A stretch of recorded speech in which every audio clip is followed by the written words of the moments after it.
I'm not gonna do anything worthwhile.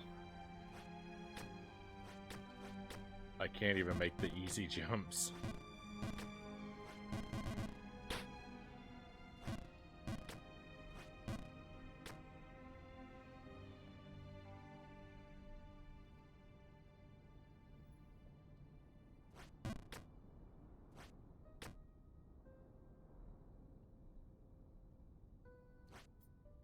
Oh, I'm crushed.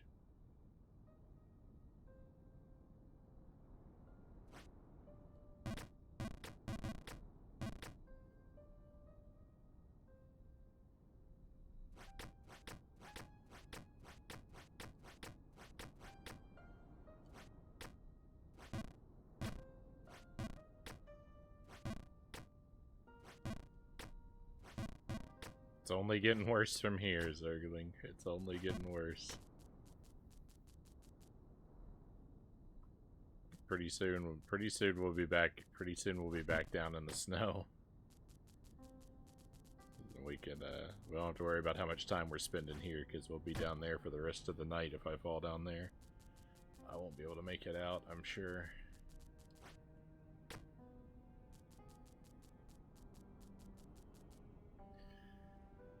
Yeah, this is over.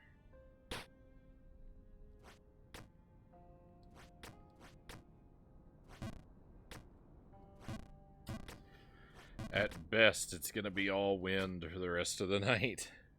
At best. The only thing I can even pretend to hope for is just to not fall further. There is no going up higher. Oh, miserable. What a loathsome, awful, wretched, miserable, horrible experience this is. Hey, Christian Cool.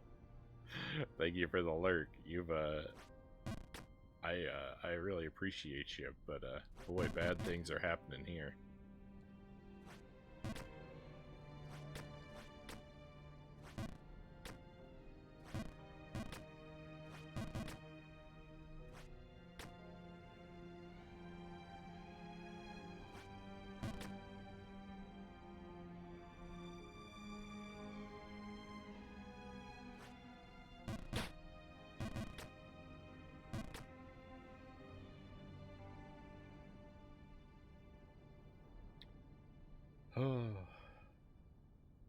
It's about 2 a.m. right now.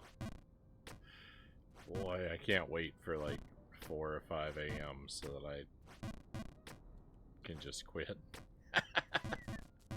All I'm doing is running out the clock.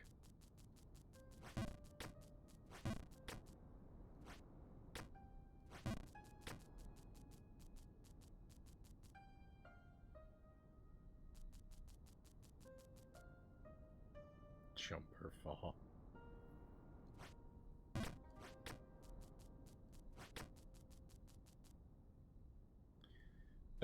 Think Fall King would have been more accurate than Jump King.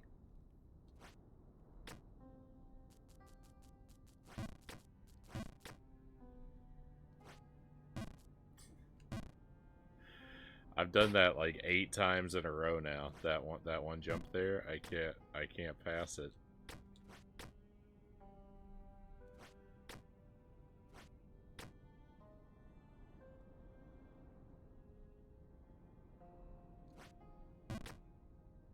I don't think I will, Zergling. I don't think I will ever make it back up there.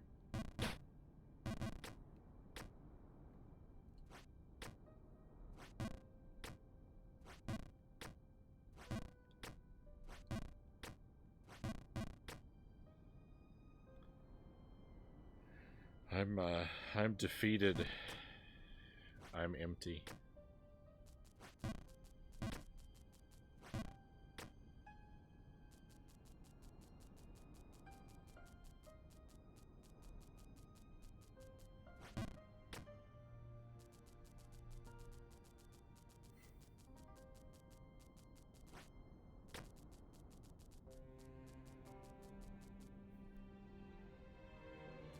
probably related.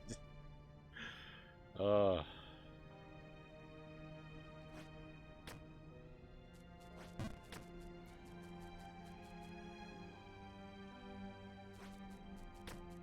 Can't take it. I can't take it anymore. My heart can't take it. There's just too much disappointment. There's too much sadness in this world. The world of Jump King is too heartbreaking.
Awesome.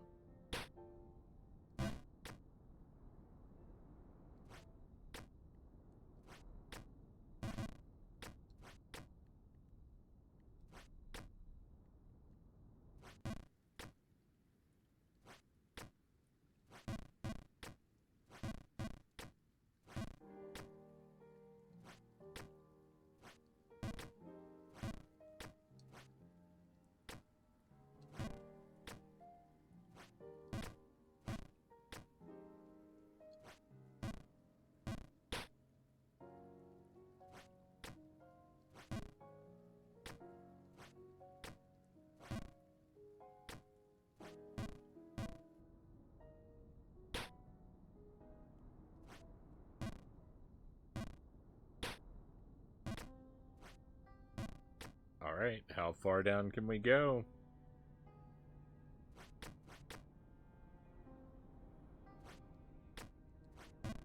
Bottom of the world, let's make it happen.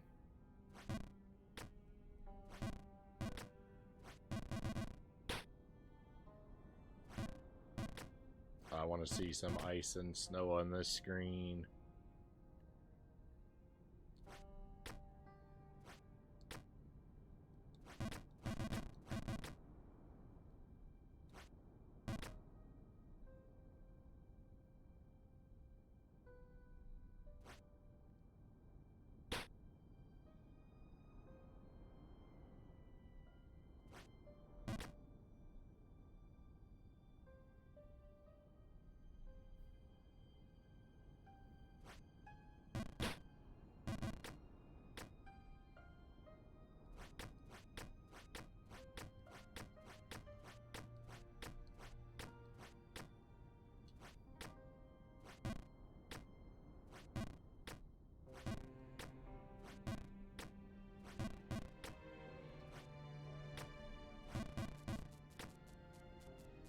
I'm feeling we'll probably go, like I just said, it's like, now it's like a quarter after 2 for me.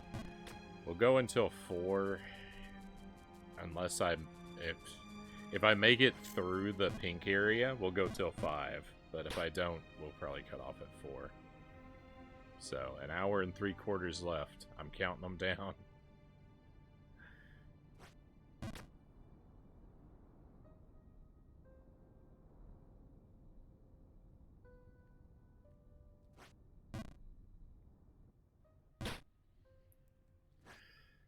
Oh my goodness.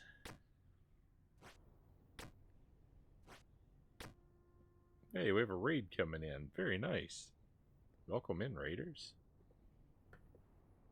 This platform is as safe as anywhere else to stand. Retro Drew TV. Welcome to the stream. And welcome to your friends.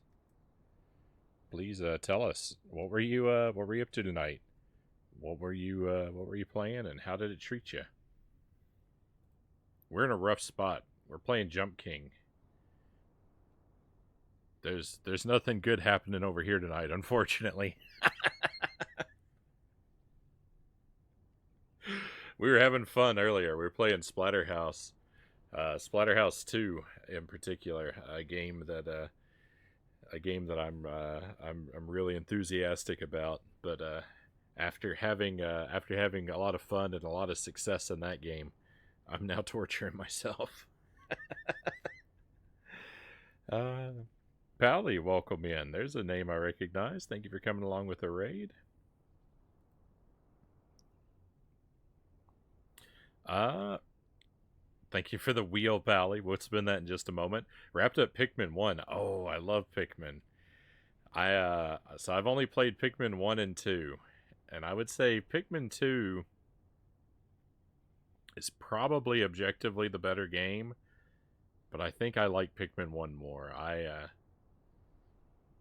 Pikmin was a lot of fun. Did you, if I may ask, did you get all of the, was it 100% run? Did you get all of the things?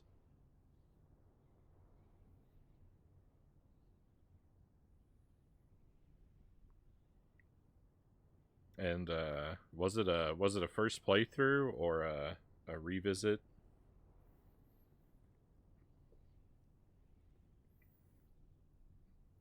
Really like 3. Have not played 2. I'm the opposite. I haven't played 3 yet. I've got a copy of it waiting for me. Don't like the caves much in Pikmin 2, Pally says. But it was a much longer game. Yeah, and see, that's the thing, is I actually think Pikmin 2 is maybe too long. There's a lot of stuff to do in Pikmin 2. I think maybe a bit too much. It gets a little samey.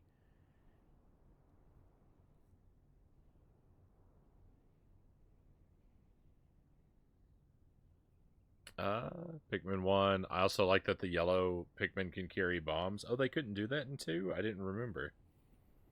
I feel like I was really bad with the bombs in Pikmin 1. I feel like the bombs caused me a lot of misery.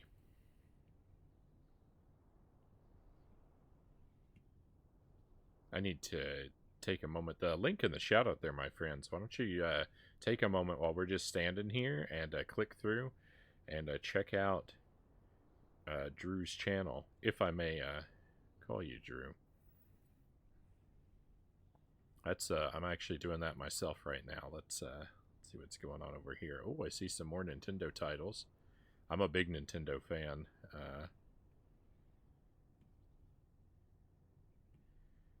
Retro Drew's about page says husband, father, professional archivist in Chicago, moonlighting as a retro streamer. Welcome to my midlife crisis. Oh, I see a lot of Nintendo titles over here. Is this games completed? It is completed games. Banjo-Kazooie, Castlevania, love it. Contra, love it. Without the Konami code, very good. Cuphead, love it. Donkey Kong Country, nice. Ghost and Gob.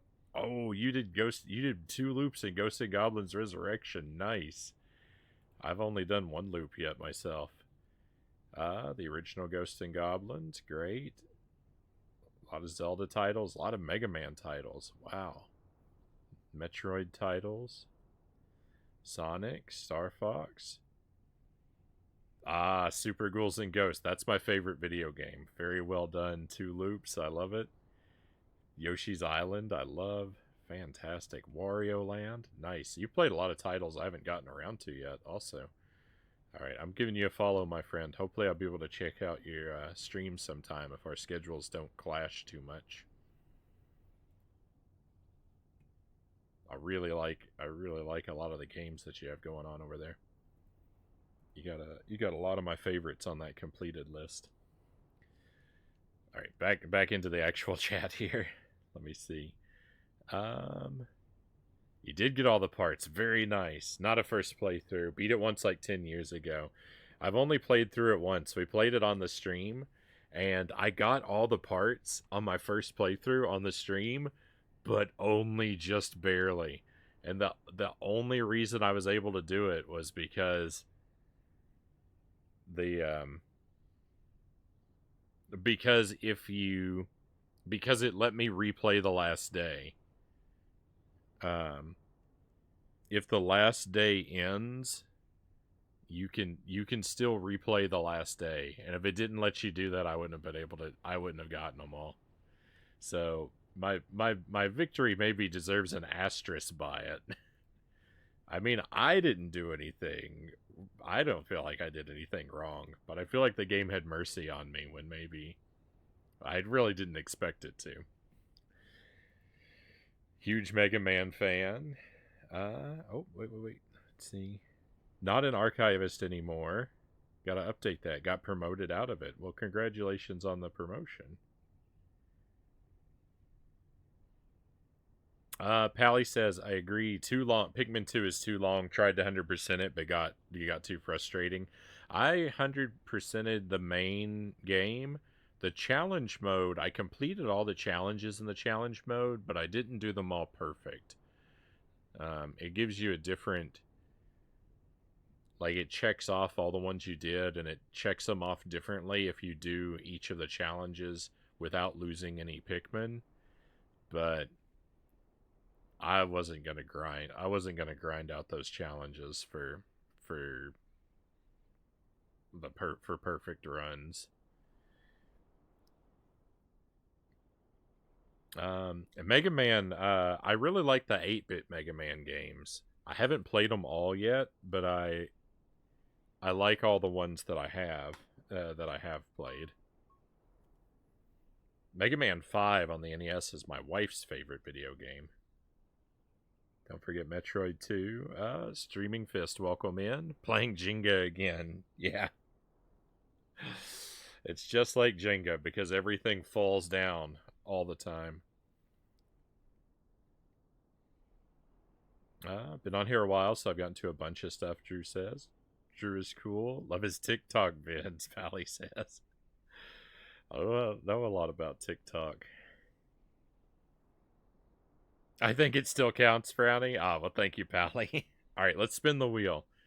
The Wheel of Scorchin is, it's got spicy and sour foods on it. And I'm going to give it a spin and see what we land on. Just a minor asterisk before we spin. This one here, the Toxic Waste Candy, I'm out of. So if I land on this, we have to do a hot sauce instead.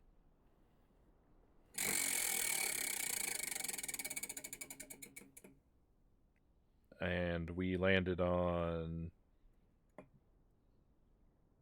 garlic herb. It was on that purple. I moved it onto the beans by accident. But that's the garlic herb sauce. So our hot sauces are from this set. They're these cute little bottles. It's called the Good Hurt Fuego. And I don't know what pepper this is made with. I think just cayenne pepper. This is the garlic herb flavor. And we'll take a very generous sample. If I can find my crackers. Oh, there they are.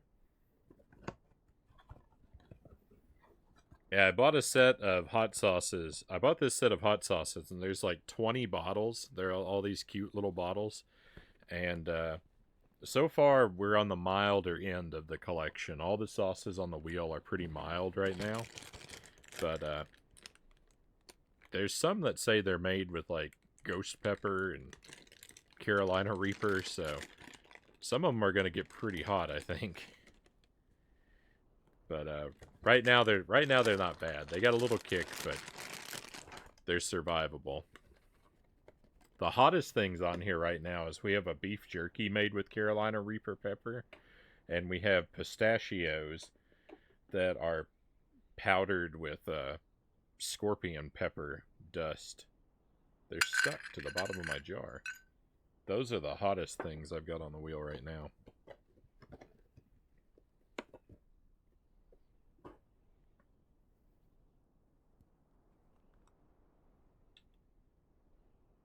Alright, so very carefully try and load up this cracker.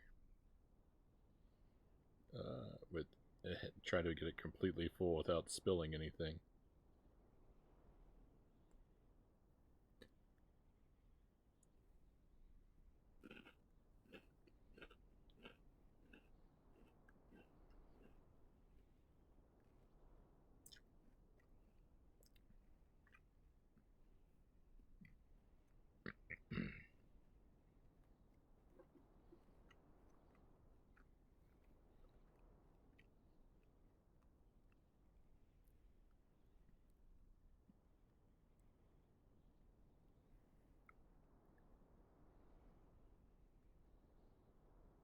It's not that hot, but when you eat a whole bunch of it in one big bite like that,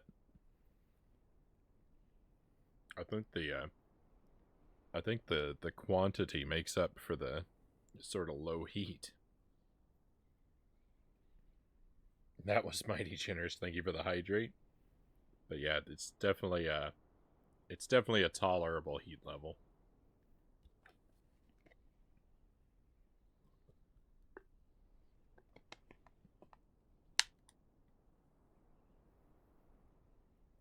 All right, let's get my big head out of the way, and I can start falling down some more.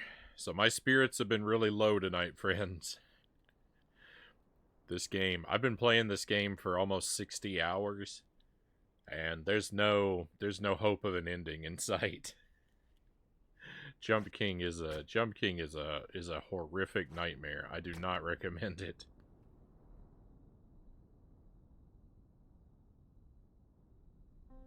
This is not all I do. If you're new to the stream, again, thank you for checking out what we do over here, and I hope you enjoy our time together. I'm Frownie, of course. I stream several nights a week. I'm in the Central Time Zone, and I stream very late, usually from about 11 p.m. until around 4 or 5 a.m. I'm overwhelmingly a retro streamer. I try to do a wide variety of things. Anything from the Commodore 64 to the PlayStation 2, with a few new games on the Switch every now and then. I prioritize an extremely strictly blind playthrough style. I don't like to do any research. I don't like to read manuals. I don't like to look at the back of the box. I try to never ask for hints or help or advice. I have to break down sometimes, but I try very hard. I try very hard to struggle my way through everything without ever knowing what I'm doing.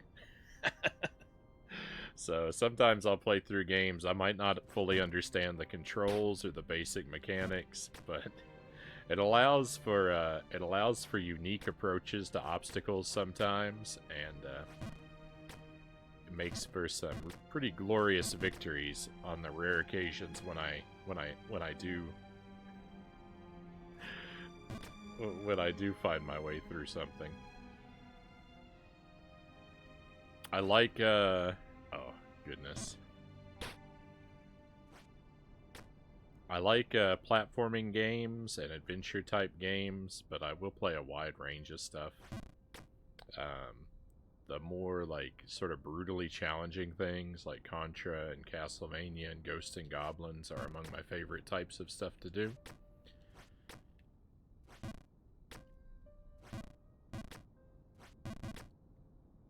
It's generally a pretty family-friendly type stream that we have going on. I will play M-rated games from time to time, but most of what you see in here out of me, I try to keep pretty all ages appropriate. And that's the idea. It's a try to keep things as relaxed and chill as I can, so that people can sort of forget the cares of the world and just enjoy sitting back and watching me do all the struggling.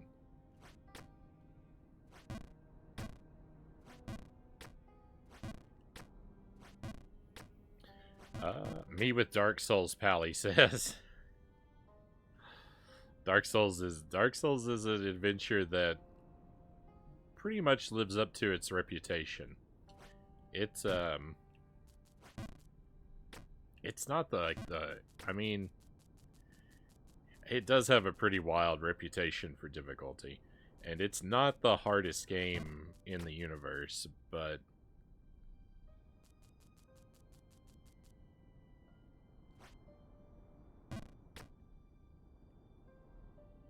I don't think anybody's gonna first try a lot of the stuff in that game either. Or even, in a lot of cases, 20th or 50th try. I sure didn't.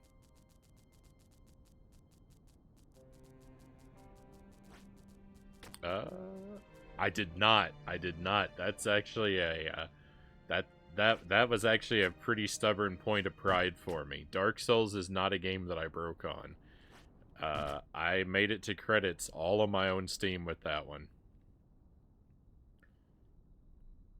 I feel like I got really lucky too, because people kept, like, before I played it, people kept telling me that they were worried that a lot of people would come into the chat and try to backseat me. And we did have issues with that come up a time or two, but fortunately, the only information that was ever spoiled for me, so far as I remember, was stuff that was completely irrelevant or stuff that I had already figured out. Like a couple times someone came in and tried to drop a spoiler on me, but it was something I already knew.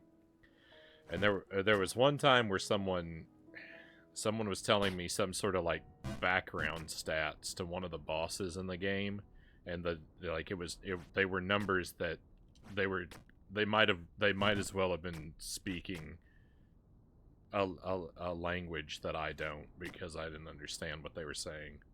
So I got really lucky. I didn't have to break and ask for help for anything.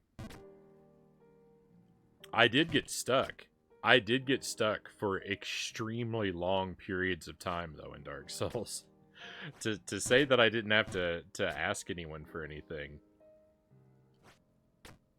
is not to say that it was a smooth ride. It definitely wasn't. There was about...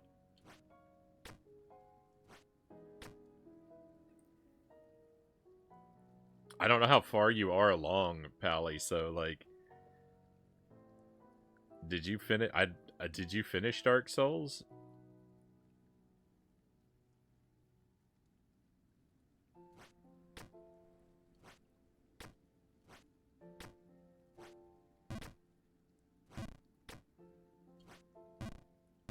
Because the comment "me with Dark Souls" is like vague, so I don't want to say something that's gonna spoil anything.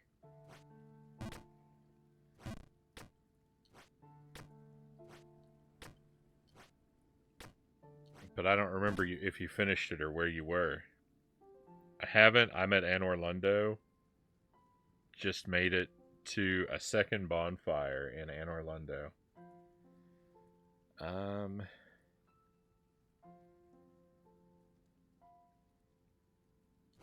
Okay.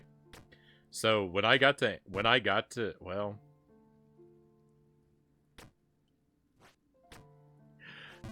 Anor Londo is one of the places where I got really, really stuck.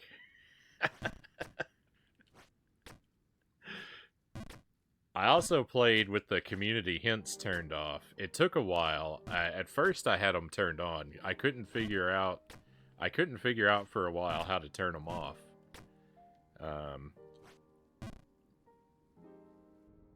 So they were on for the first few nights of the game. I think that the community hints only, even though I couldn't turn them off, I didn't read them. I think I read one or two at the very start of the game, and then I was like, oh, all these are spoilers. I'm not going to read any more of these. But then one still spoiled an invisible wall for me, even though I wasn't reading them.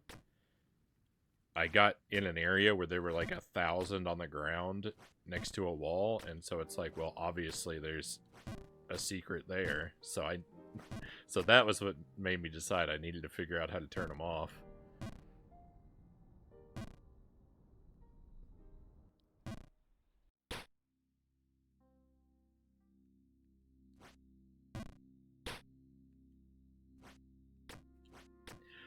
So yeah, when I got to Anor Londo, figuring out how to make progress over there took me a lifetime.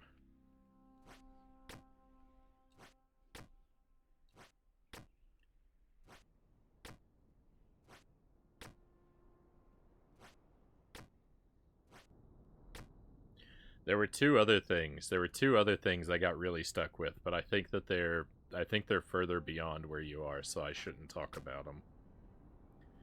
But my playthrough took about 200 hours, and there were 3 times where I was completely stuck for like at least 10 or 15 hours with no idea of where to go or what to do.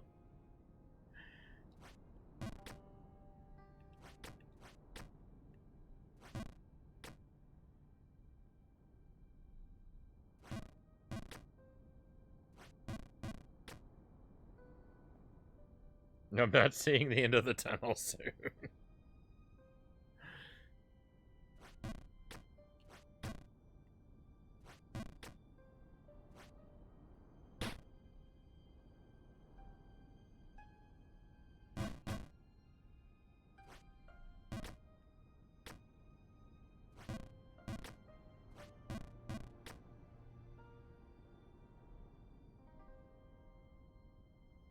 So I think for you to be in Anne Orlando, you have to have fought the bell gargoyle already, if I'm not mistaken.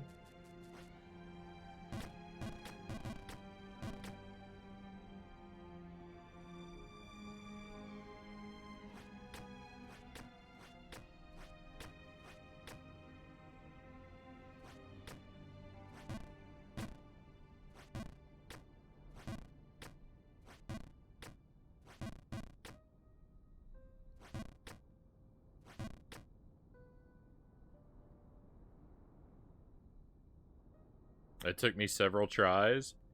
I actually did better without the ghost dude help. Oh, now you see, that's actually a mechanic that I never figured out on my playthrough.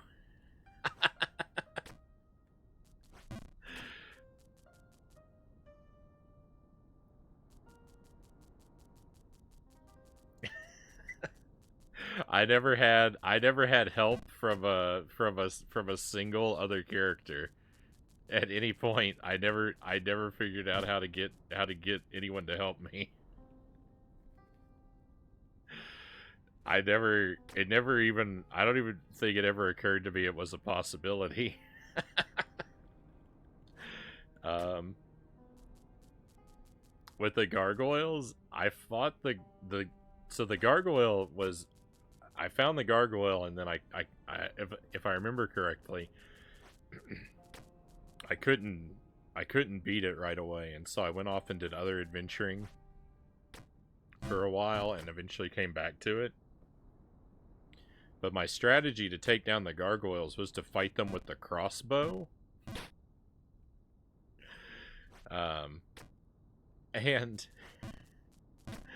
And after I defeated them, someone in my chat who knew the game really well was like, well, I've never seen anyone do it like that before. And that was the first of quite a few times that kind of thing happened. And those are some of my more treasured moments of my playthrough. But and I don't even know, there's a couple different people have told me that fighting the gargoyle with the crossbow is a weird decision, and I mean, I've never seen anyone else play the game, but I don't understand why that would be odd, because it's a flying, like, my logic was it's a flying enemy. Of course I would want to use something ranged, right?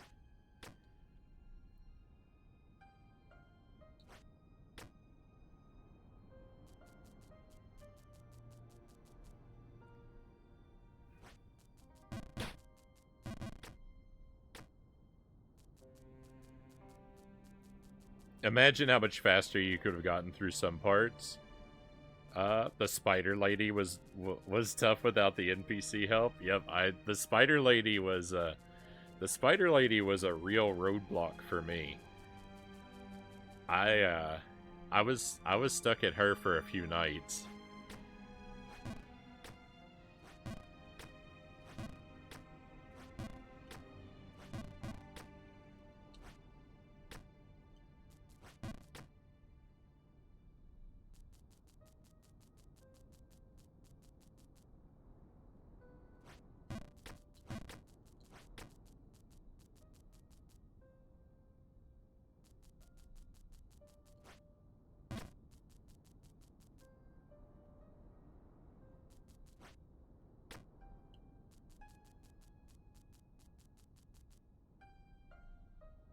I would have thought of a crossbow either. I just button mashed it. I also never really learned to roll. I mean, I knew there was a roll, like, but I never learned to use it effectively. I used a shield my whole playthrough.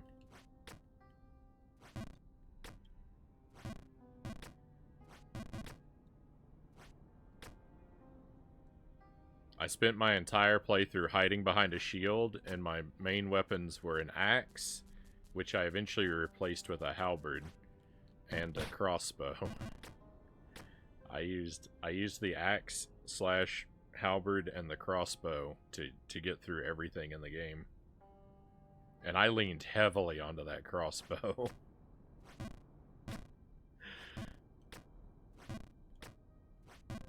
People who watched a lot of the playthrough could not believe how many bosses I went crossbow only for.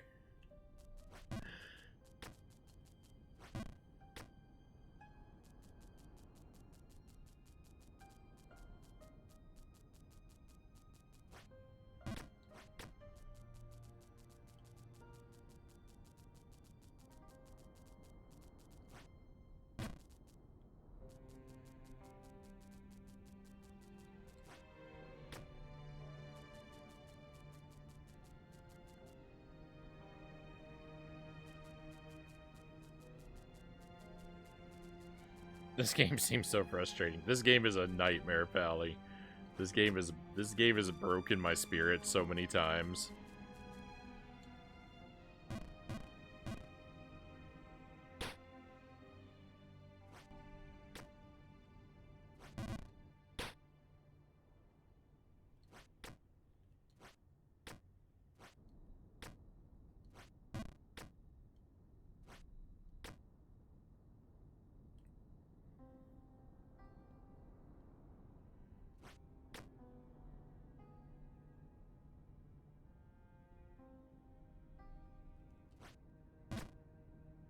I can't believe that either. I like the bow, but can't aim at all with it.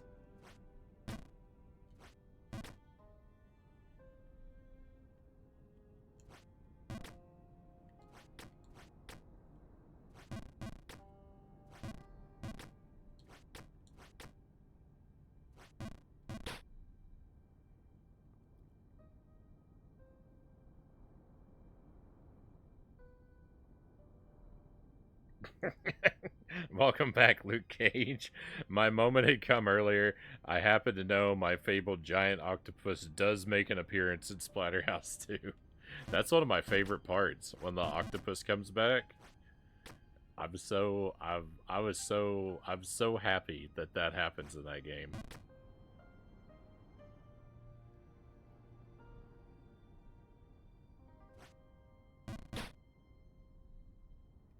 Callie says, I'm about to start working on using strength items.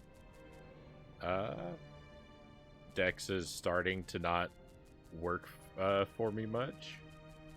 I think I poured just about everything into strength. I don't think I gave any boost to dexterity ever.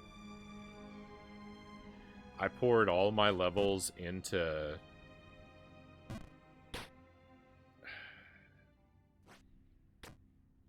strength, and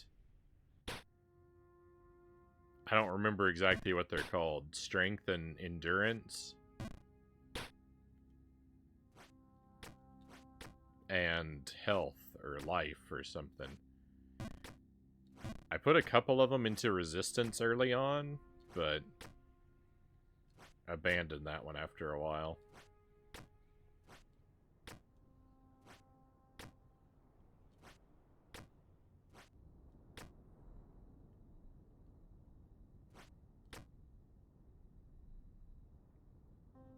That's one of my favorite bosses ever.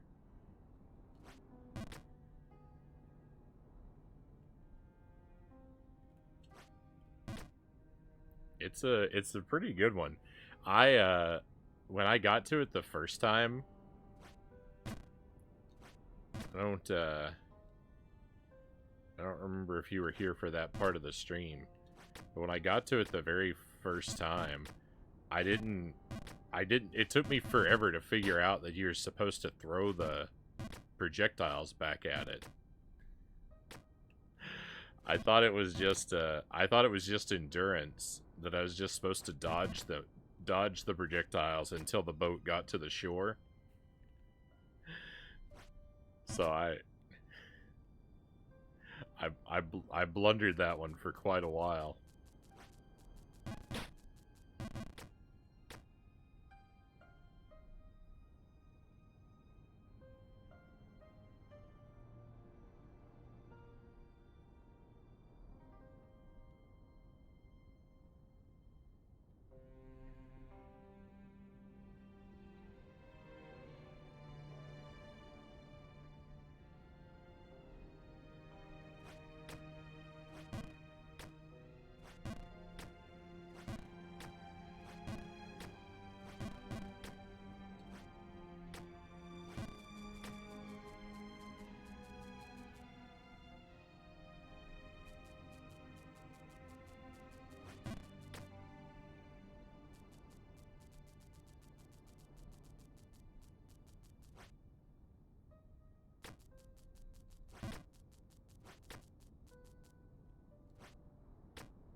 No Splatterhouse 3 at all.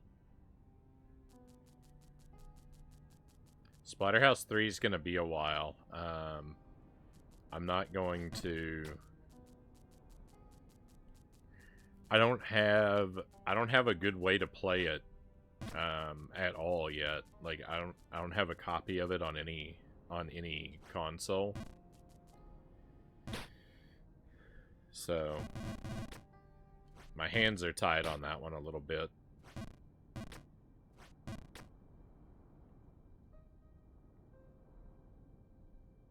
But also, I think I'm just gonna focus on Splatterhouse 2 completely before I even start up 3. So once I do Splatterhouse 2 Deathless, then I'll be ready for 3, but not before.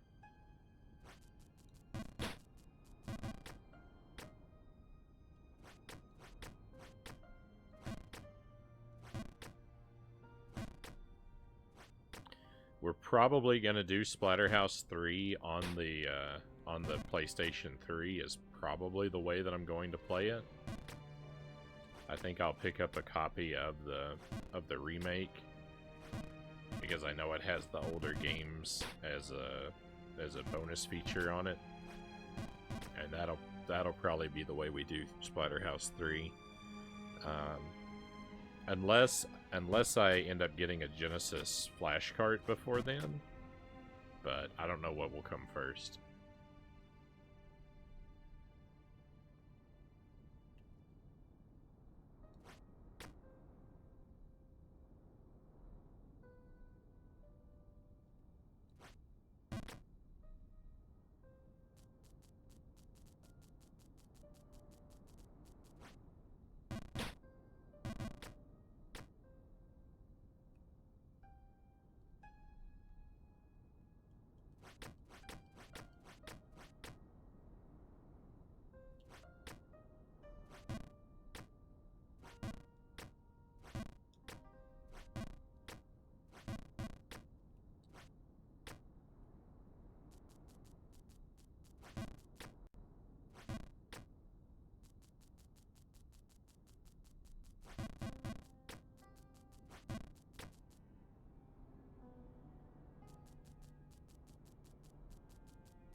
It's one I'm not crazy about. It's not a bad game, though.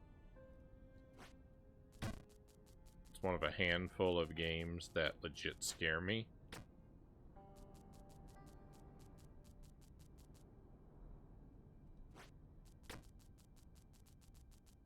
I would think I'll be intrigued to explore it and perhaps to find out why.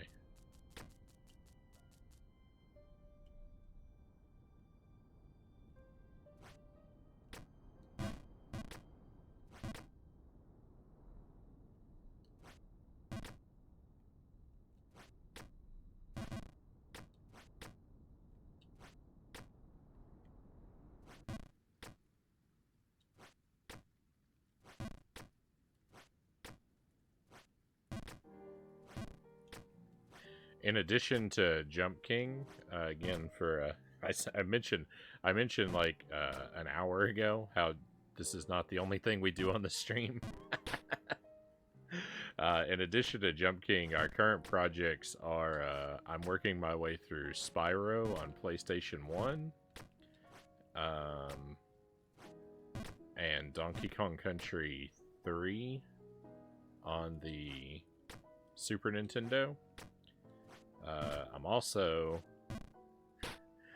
trying to beat Spawn on the Super Nintendo, and maybe to do a 1-credit clear of Arrow the Acrobat.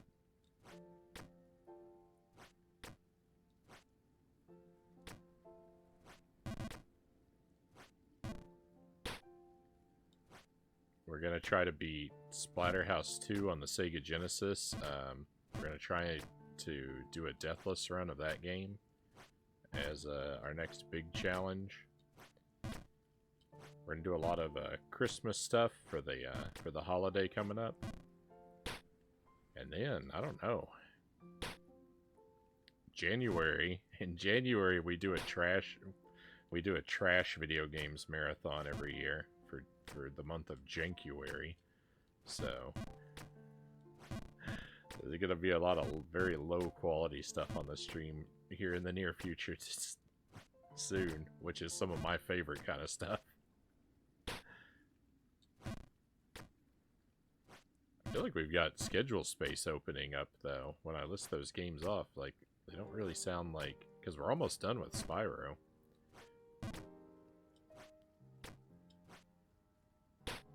So we actually might be starting up another, like, big long-term game here soon. Maybe something on the Nintendo 64. I haven't played a Nintendo 64 game in a while. I mean, we're working on Castlevania, but that's going to be over in no time.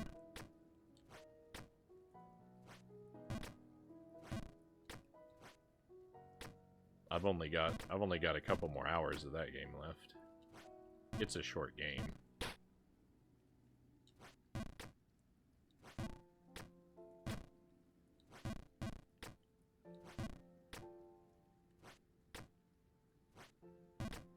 Hey, Master Tuesday. Welcome back. Your earlier messages did get through.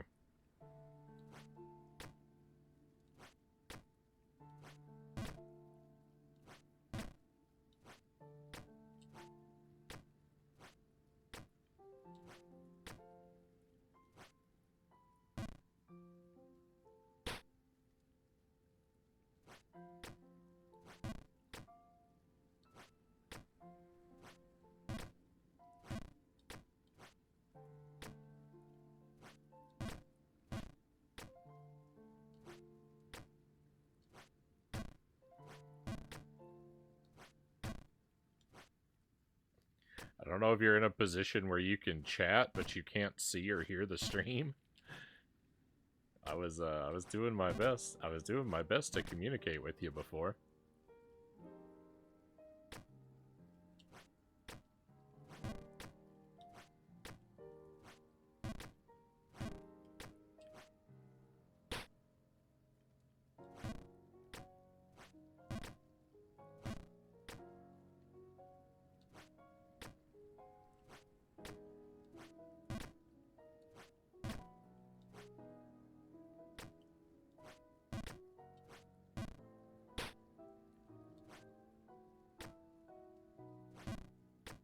How goes the Jump King? Pretty terribly Tuesday.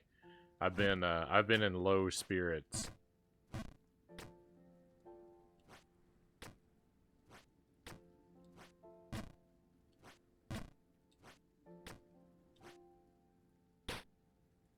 We were very fortunate to receive a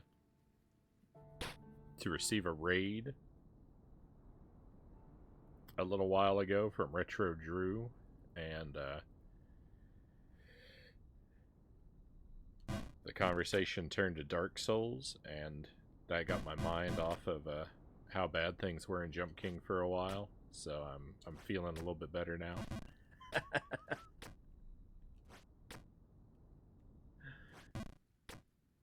So thank you very much, Drew and Pally, for that.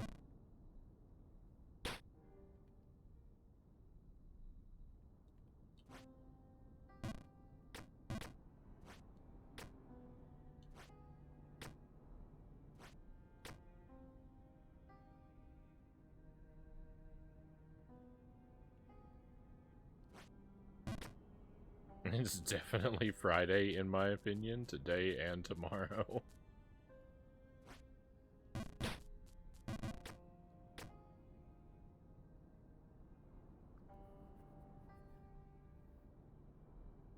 It's technically Saturday for me.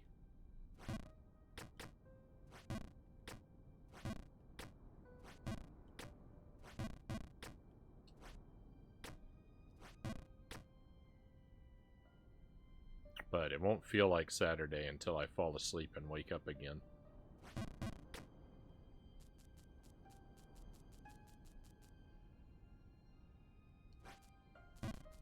No.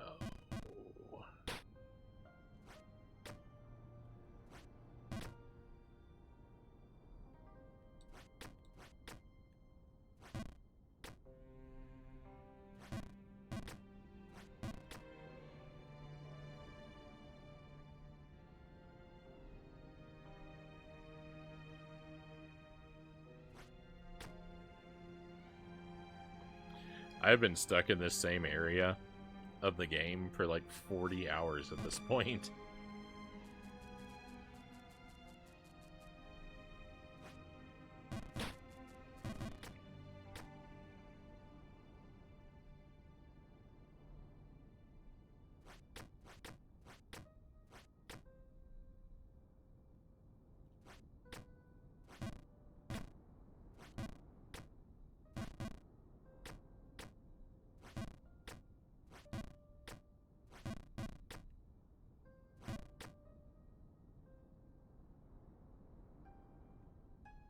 Jump King is not a good way to spend your life.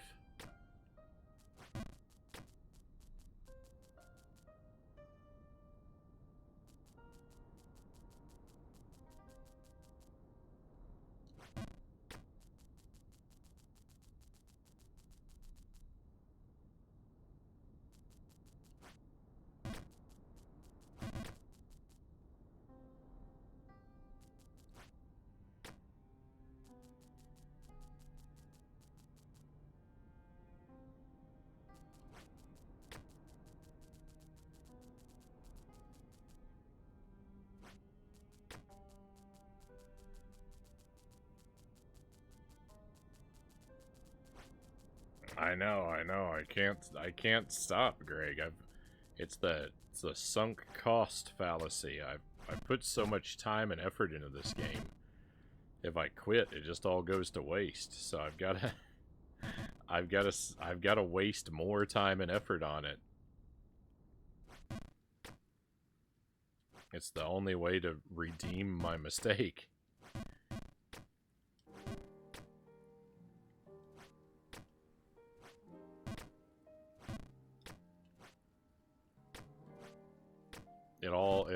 It only becomes worth it if I clear the game. Otherwise, it's all for nothing.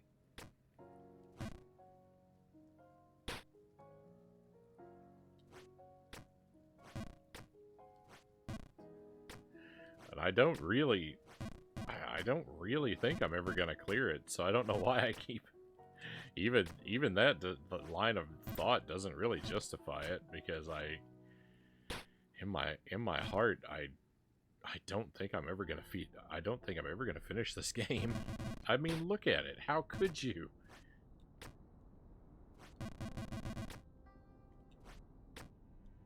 It's just not possible.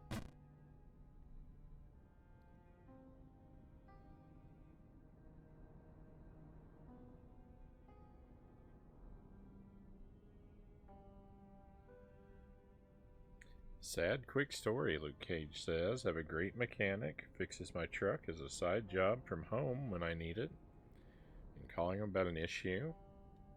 He just hasn't answered. Drove past the shop where he works full time. Saw him there. I was confused.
I lack whatever fundamental human characteristic is required to complete this game.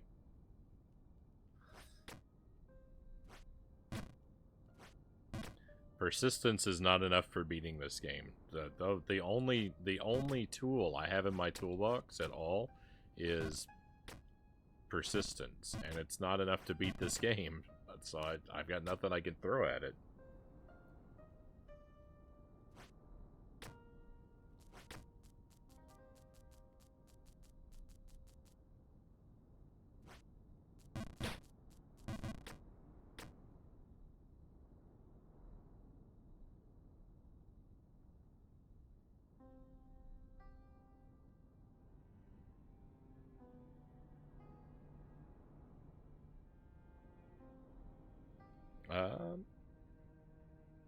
Turns out he only works in the daytime. He's in jail on work release at night for continuing to drive with no license/insurance. Oh.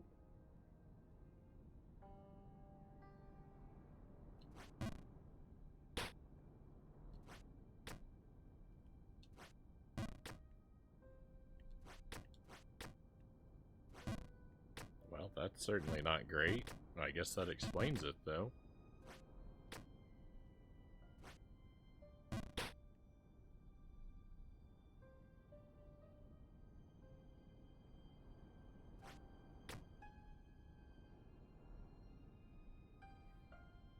The devs who made this game should be forced to play it 24 hours straight.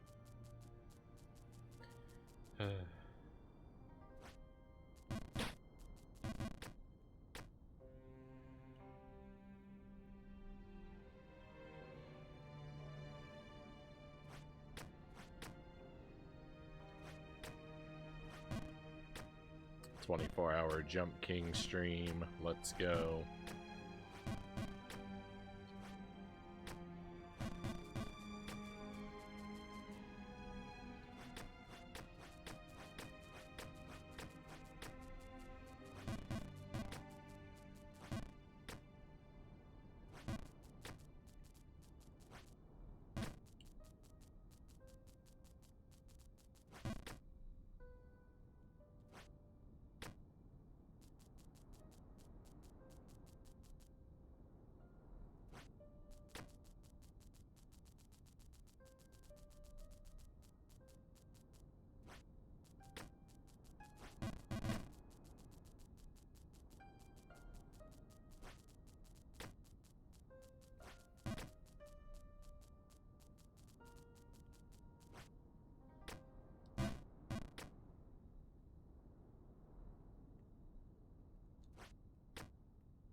I know we share a lot of personal stories. I try not to share too much, and thanks for listening. You're perfectly fine. You're perfectly fine.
I feel like I have a very low amount of like, like daily life personal stories. My day to day is very routine.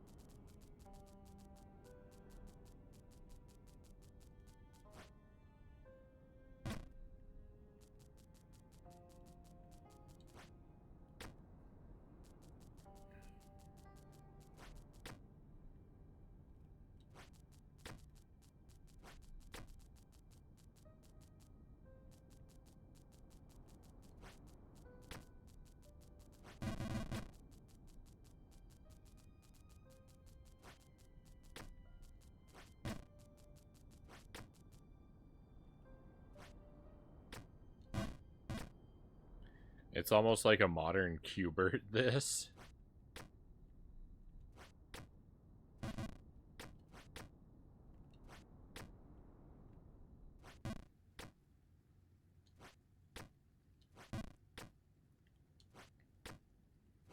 When I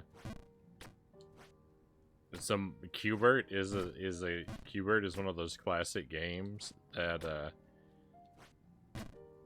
the weird thing about Qbert is Qbert, in my mind, automatically redirects to a different game. Because I didn't grow up with Qbert, I grew up with a Qbert bootleg called Slinky, which is the same game. But that's the one that I had on the Commodore 64 was Slinky. So I always think of that whenever Qbert is mentioned.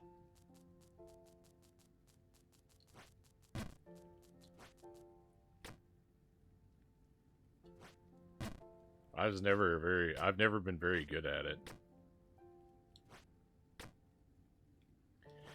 Qbert is rough. I played it on the Atari 2600 on the stream one night, and that's a really competent like version of the game, but the sideways angle of the playfield in Qbert is really irritating because like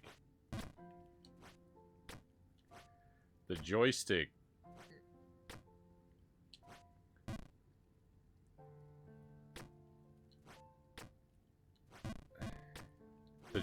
only has like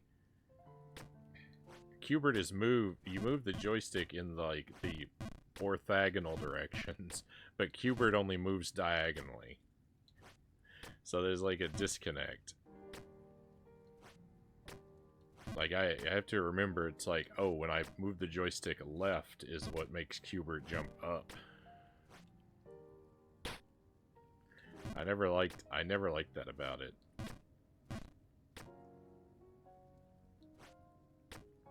I have to hold the joystick sideways to make the inputs make sense.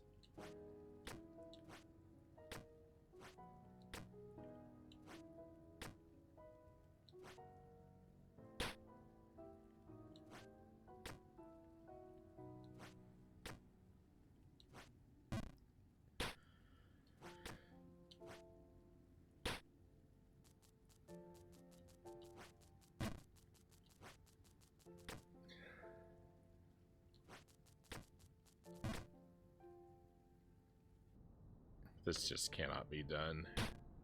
This cannot be done.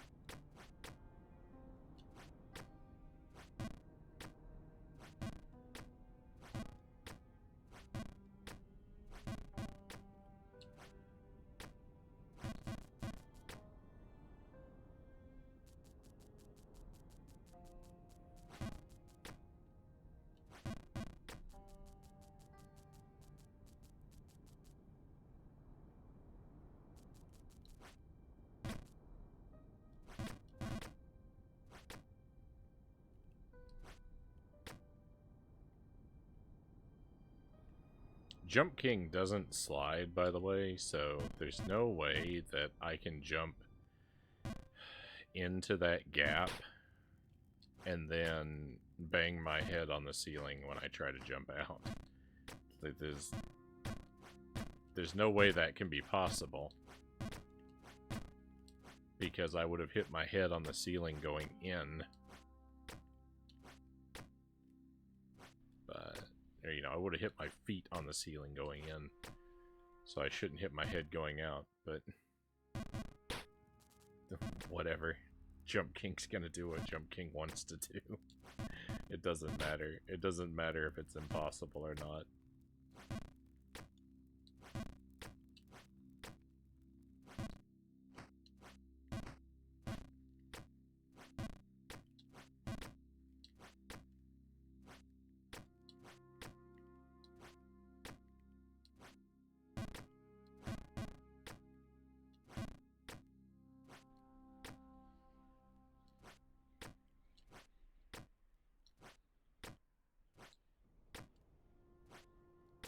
I'm good at old school arcade games,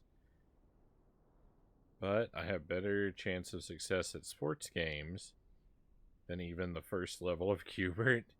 I'm terrible at all sports games except golf.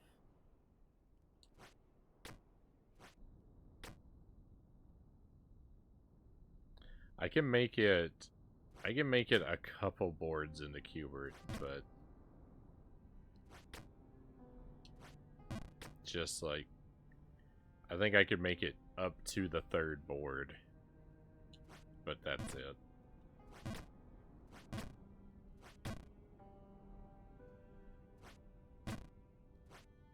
And that would only be after several tries.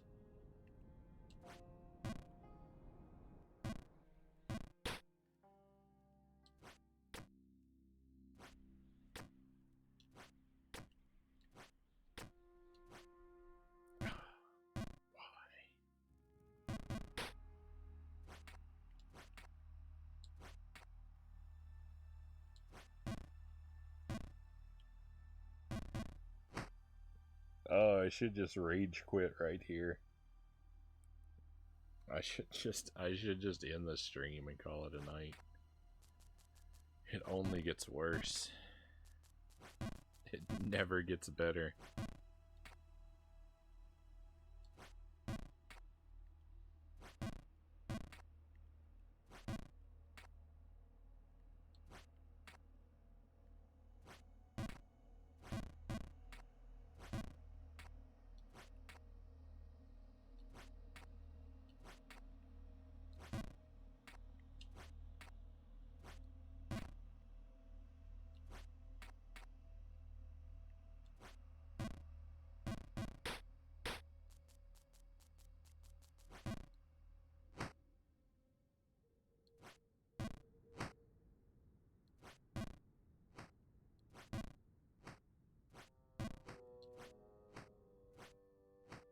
I saw the whole fall. I'm sure you did, like 40 times.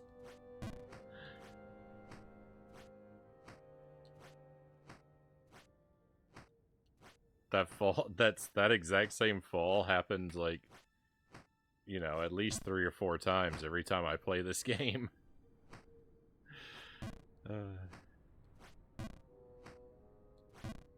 Nothing new ever happens. This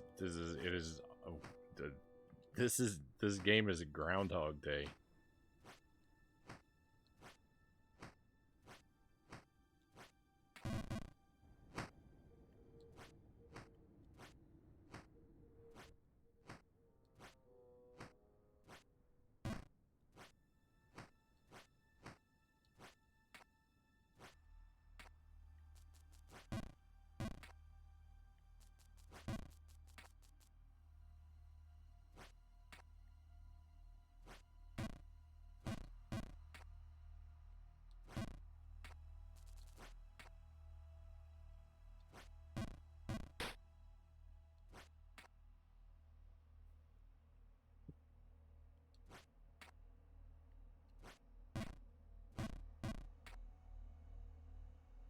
What? To make Jump King Day more exciting, you get a special piece of cake you get to eat all in one bite to make it more like Groundhog Day? Is that what?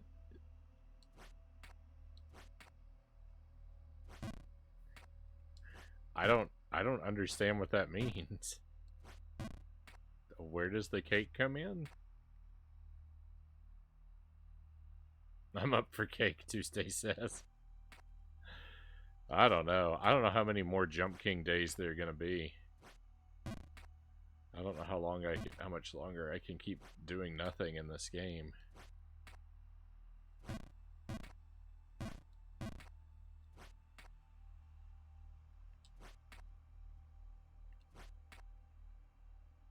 If you enjoy Jump King streams, you need to treasure them because each one could be the last.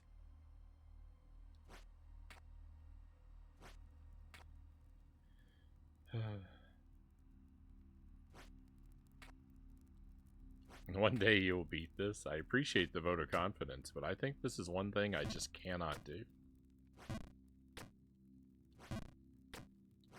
I think you can pick any Olympic event. Pick any of them, and I have a better chance of getting the gold medal than I do of beating this.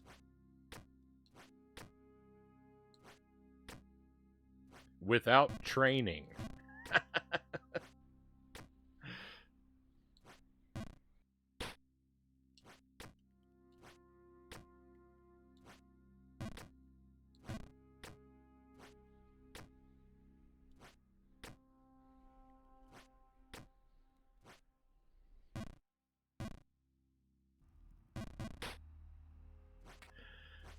I am never going to clear this.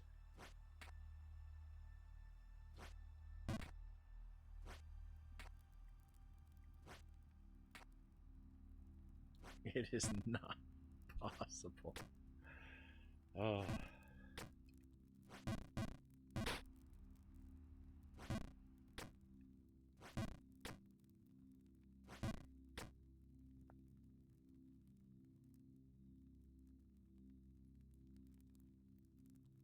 Wile E. Coyote imprint in the ground from my fall.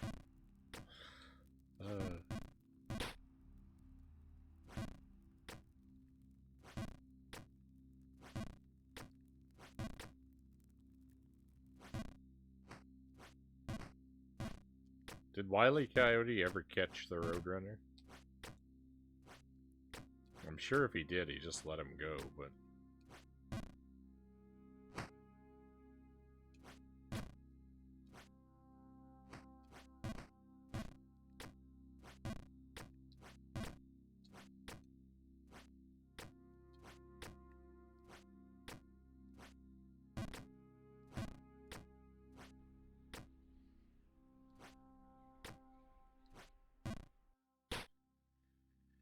Once, I think Tuesday says.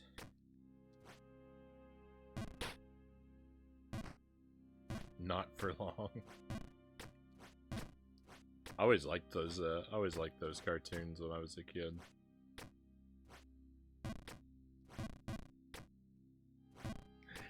Is it any surprise though? I mean, no dialogue, right?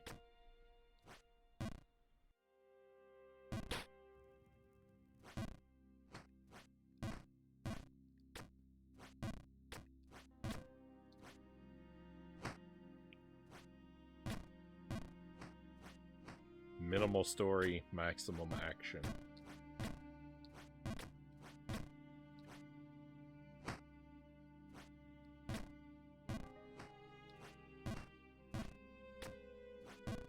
Warner Bros. Over Disney all day. I never really watched any shorter like Disney like shorts, I don't think. Like with Disney stuff, it was always feature films.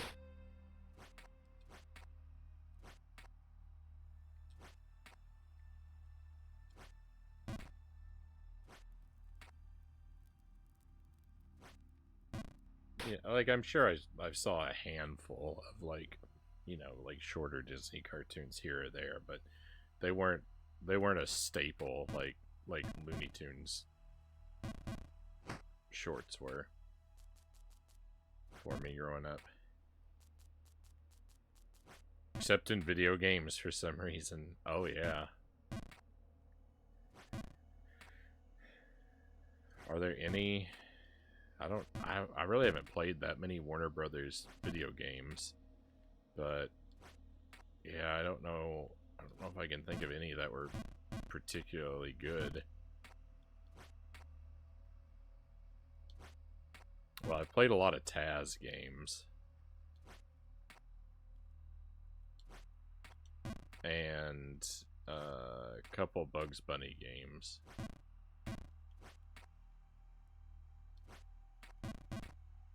Nothing really stands out as very good. I like Bugs Bunny's Birthday Blowout. I know it's not a good, like, it's not a good game, but it's a game I like. It's a game that I have something of a nostalgic attachment to.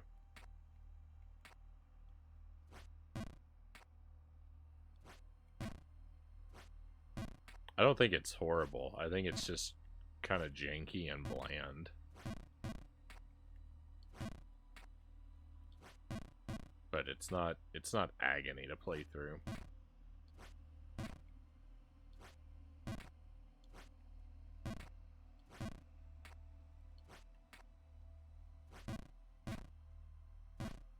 Crazy Castle. There was a game. Not completely awful, but pretty bad. Yeah, I haven't really played that.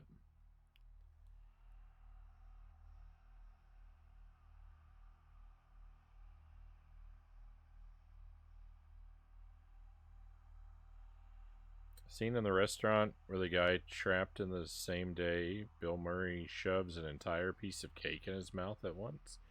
I don't remember that. I don't remember that part of the movie.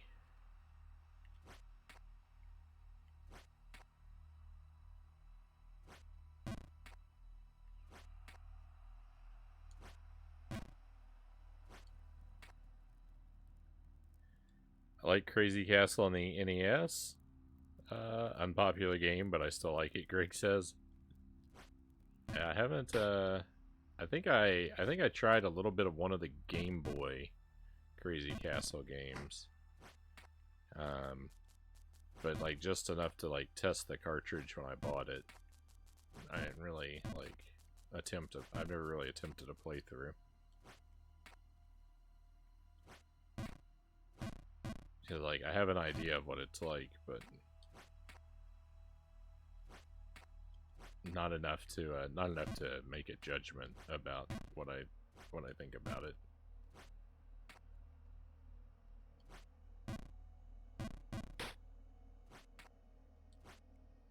I can't get out of here. I can't do anything in this game.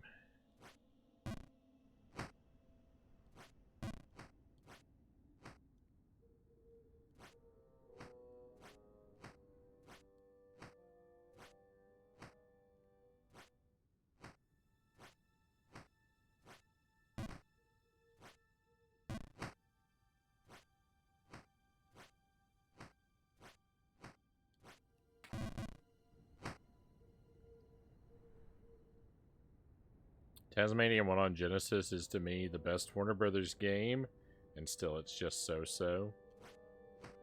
That's one of the least offensive ones.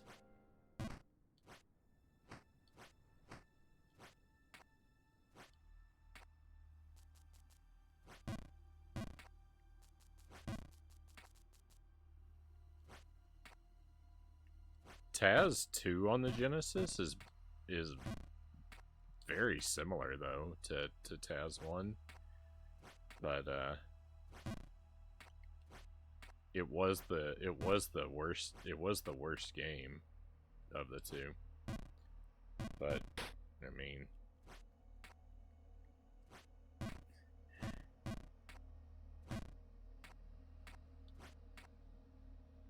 I think mostly because it's longer.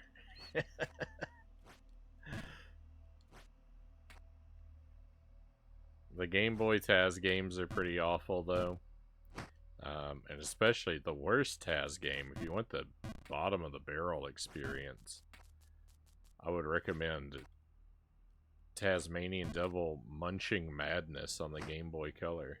I think that's what it was called. The Game Boy Color Tasmanian Devil game. Play that if you really want to be miserable. That game was abysmal.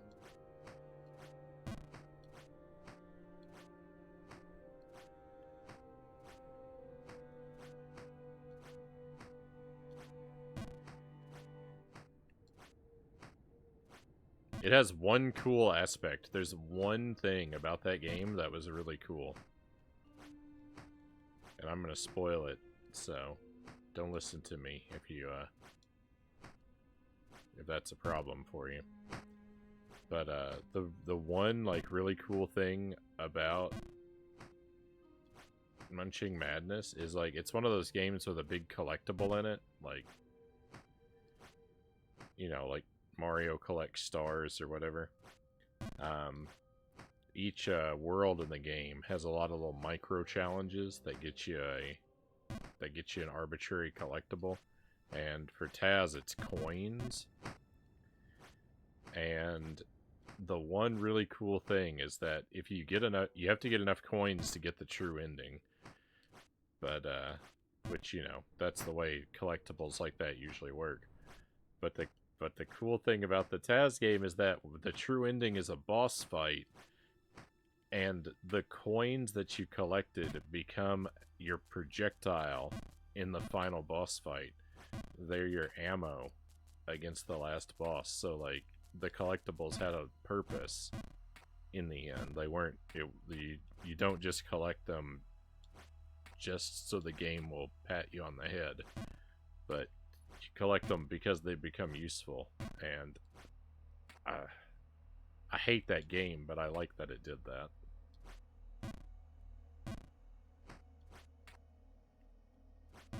Alright, because like in Super Mario 64, the stars Mario collects are meaningless.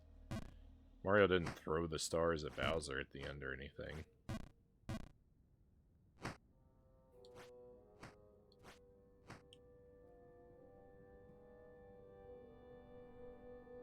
Welcome in. I. Pleasure to have you with us. Have you ever played Hexen on Nintendo 64 or Rayman? Hexen, no. Rayman, yes. If you mean Rayman 2, The Great Escape on Nintendo 64, I did play that. That's a game I had as a kid, and I think I beat it, though I don't remember it well enough. I might... So I don't want to say for sure.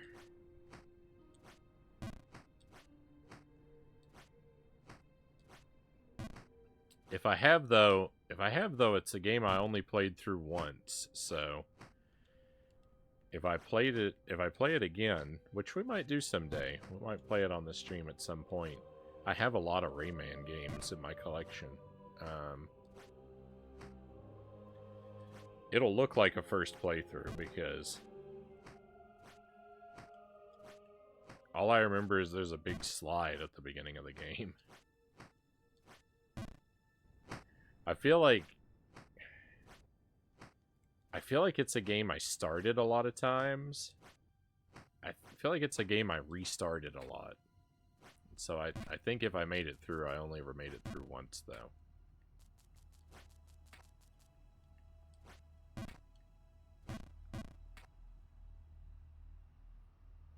Alright, the chat has run away from me while I was complaining about that terrible Taz game. Let me catch up with everything here.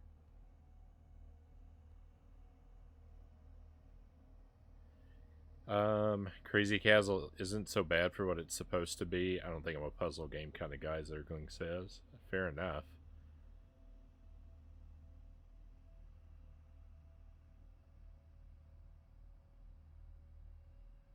It's Crazy Castle, a game where you have a tower of rectangular blocks. You have to take turns pulling one out and putting it on the top of the tower.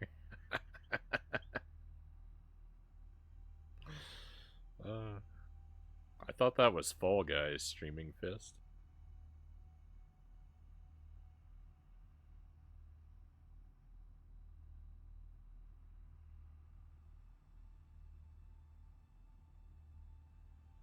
I posted a clip of the video in the Discord. Thank you, Zergling.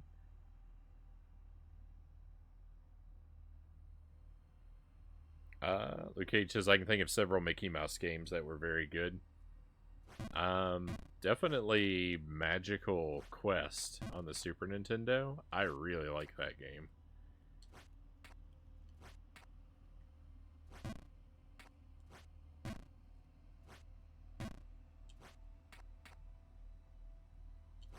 That's the problem. See, that's the problem with Warner Brothers games. Capcom wasn't making them. Right? The Disney games aren't good because they're Disney. They're good because Capcom made them.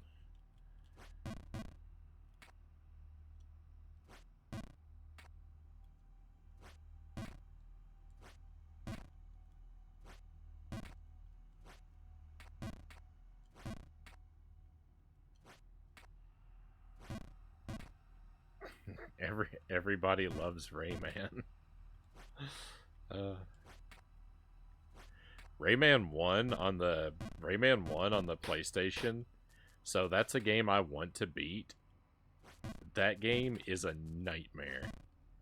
That game, I've only played it once. I played it just enough to realize how horrifically brutal it is. And I wanna conquer that challenge. That'll be more fun than Jump King. But it's gonna be awful. That game is a disaster.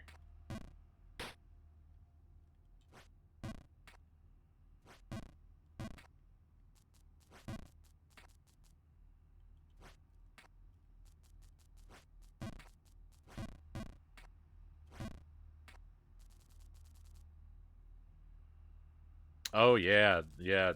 The Tasmania game on the Super NES. That's one I still haven't managed to beat that game.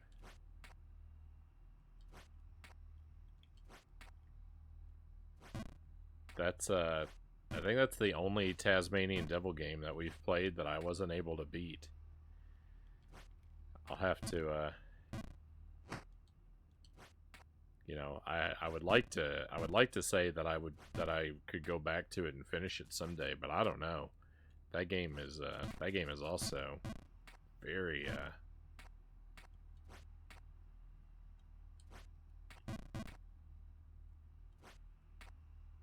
that game's pretty disgusting. It's pretty rare. It's pretty rare we play a game on the stream without beating it. But yeah. That's one I don't know if I'm going to be able to.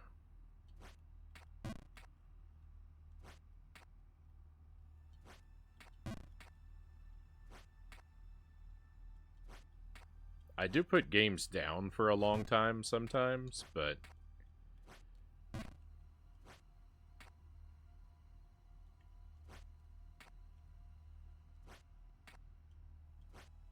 I think like so far as games that we've started up on the stream that I've just completely that I've purposely completely abandoned.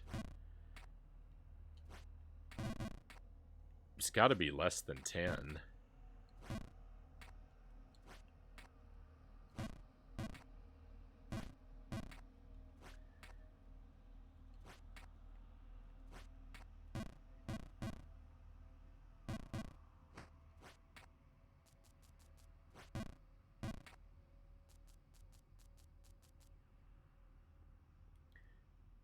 Capcom is for platformer action games. What Square Enix are for RPGs, Greg says. No, this isn't new, Greg. This is I've fallen back into a very old area. There's nothing to be glad about happening here tonight.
The last jump. I'm here forever. Oh, what time is it? Do I get to quit yet? I just want to stop and just go to bed and just sleep through the whole weekend. Jump King is my unhappy place.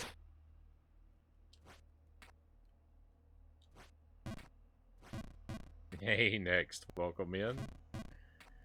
Yeah, this looks fun with you need some more air quotes on the other side of the word, on each side of the word fun there. About 40 or 50 more to really emphasize the level of sarcasm that this game needs. That this game deserves when it's called fun. Yeah, that's more like it.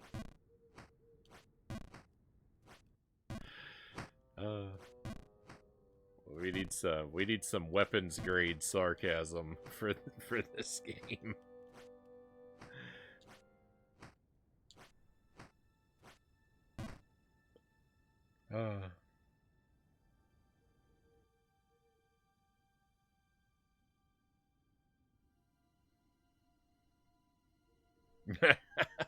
What a Rayman action figure collapsed when you took it out of the box. It should. You know what?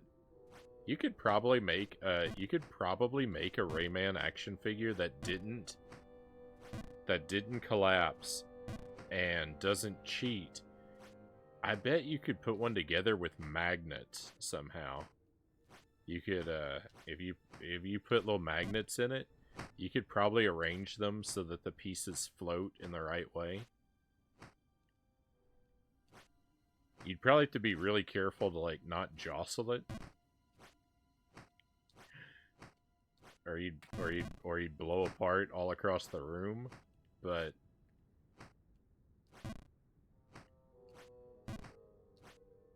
there might be a way to make it happen.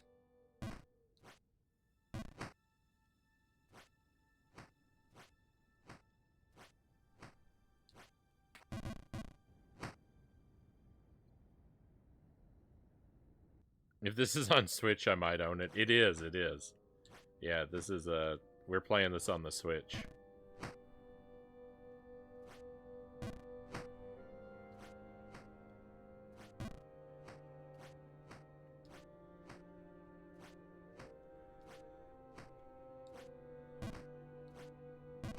This game is horrific. If you do own it, I can highly recommend deleting it.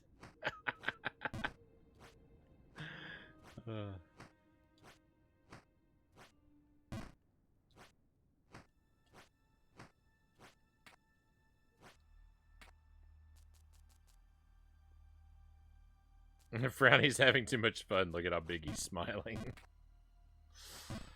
It's not that I love more than misery, right?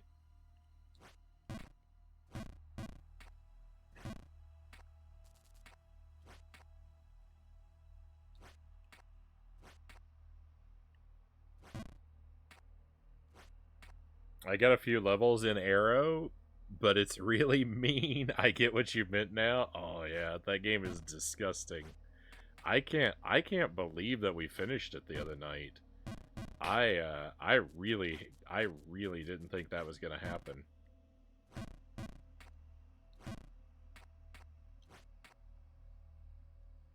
Especially since I hadn't played it in so long.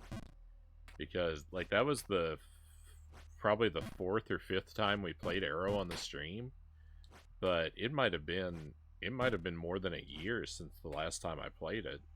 So to sit down with it again and beat it the first night, shocking. Absolutely shocking.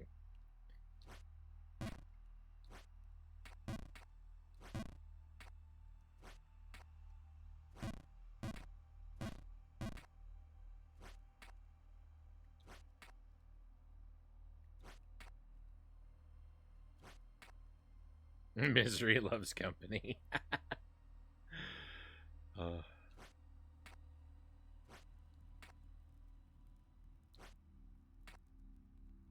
That's why you gotta play a game like this on stream.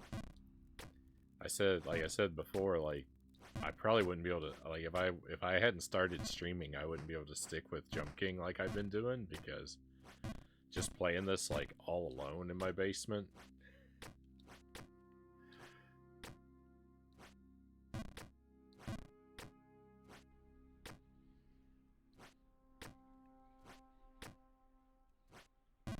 I need the stream to let me outsource my willpower.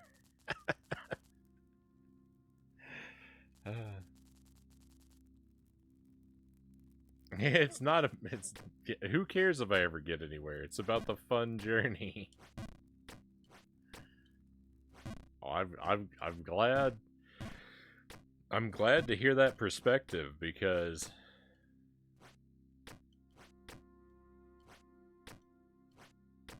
that's pretty much the only way you're going to derive any enjoyment out of this adventure.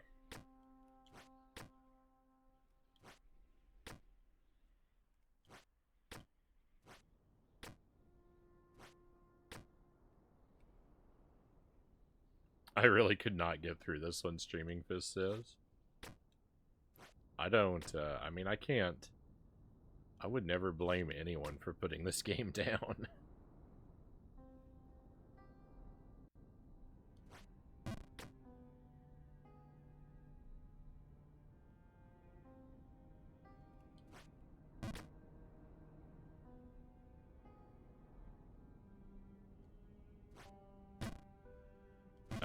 Good night, Frownie. Is there Castlevania 64 coming next week? There is.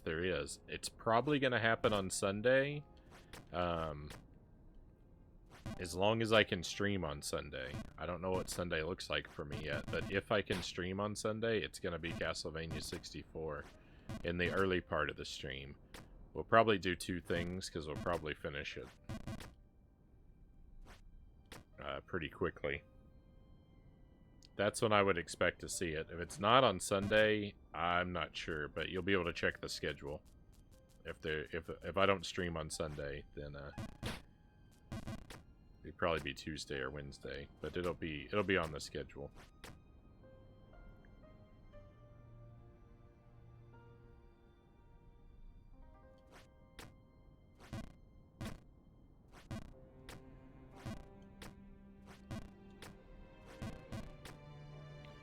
Playing a Japanese exclusive PS1 game, 2D platformer, called The God of Monkey.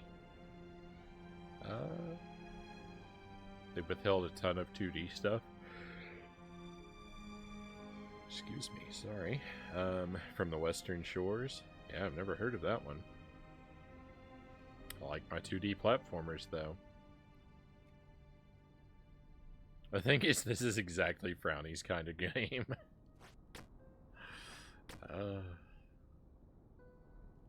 I wish it weren't. I wish this wasn't. Where I'm in the game, I'm at the boss fight with Mary Poppins, who's surrounded by crystals.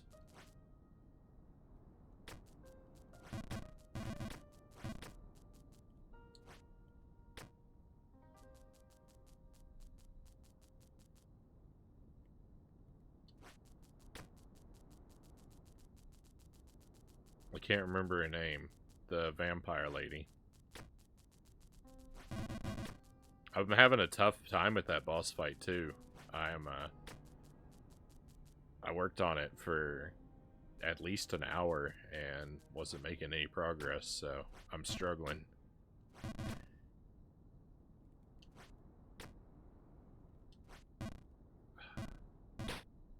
I didn't remember that. I didn't remember that boss from normal mode.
So the only time I'm able to feel any enthusiasm, what a weird pronunciation that was. The only time I'm able to feel any enthusiasm for this game is when I see something new. Whenever we reach a new screen that I've never made it up to before, and like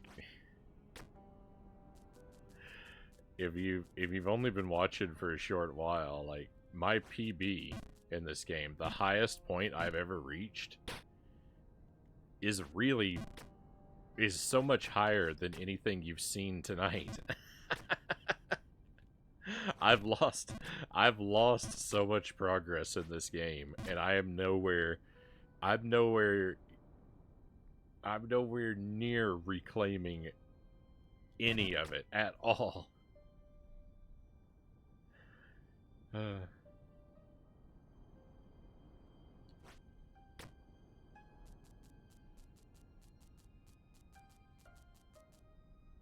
You don't remember fighting that boss either? Yeah, I don't remember that boss. I don't remember that fight at all. It replaces the death fight it's in the same arena where you fight death as Reinhardt. Carrie, I guess, doesn't fight death. She fights that lady instead. But I didn't remember it.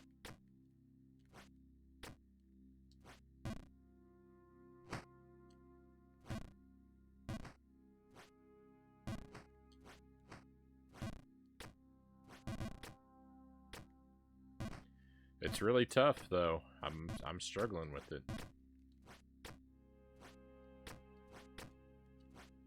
But we'll get it. I have a lot more confidence. I have a lot more confidence in Castlevania 64 than I do this. That's for sure. Watching you play this actually makes me want to play it, Shadow says.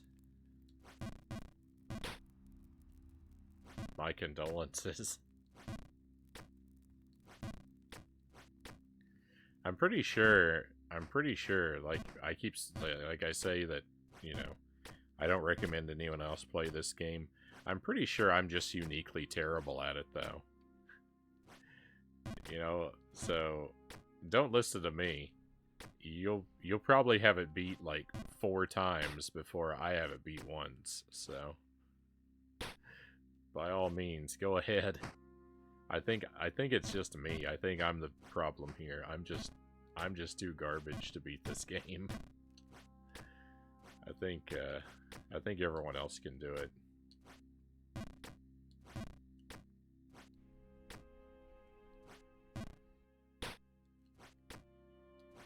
I mean, I've got a lot of evidence that that's the case.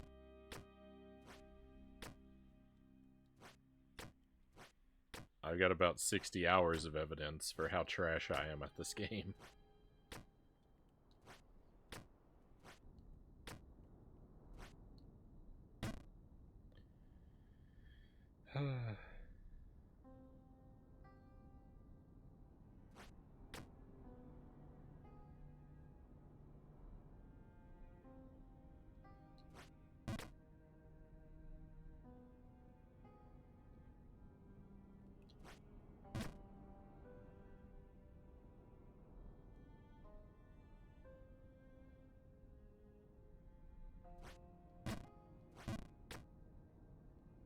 Can never pass up fighting death. Legit took that fight personal because when the girl took the hit that was meant for you right before, I was so amped up.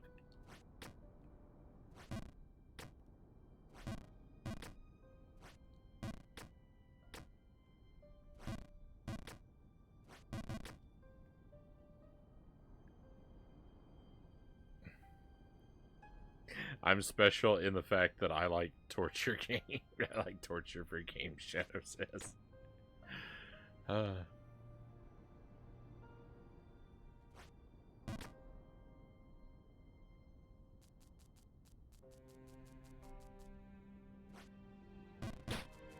Hey Derek, welcome in.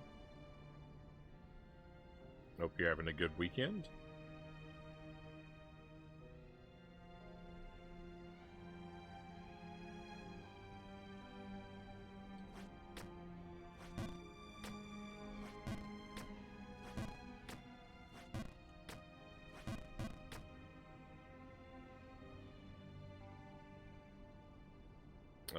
Good night, Castlevania 64. Got me woke up at the wrong time. Good night, Luke Cage. Thank you for being here with us. I hope you have a great weekend. And hopefully I get to see you for some more CV64 real soon.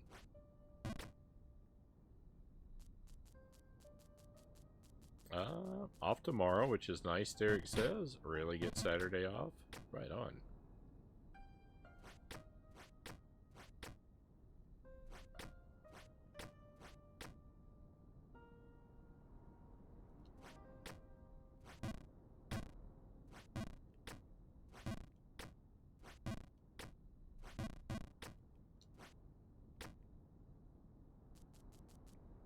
Thank you for the watch streak, Derek. Thank you for the 3 streams being with us in a row.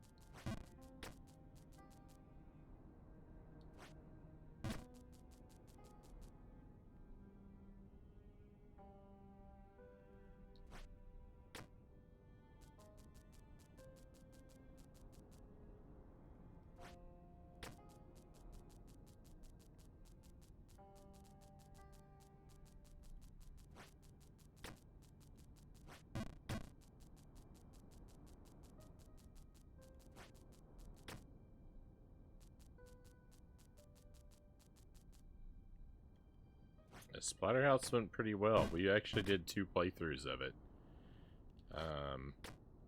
I did a normal mode playthrough, and then we looked at hard mode for the first time. And it's actually got a harder mode as well. So we'll it's got normal, difficult, and game master are the difficulties. So we did normal and difficult, and next time we play it, we're gonna have to try out Game Master.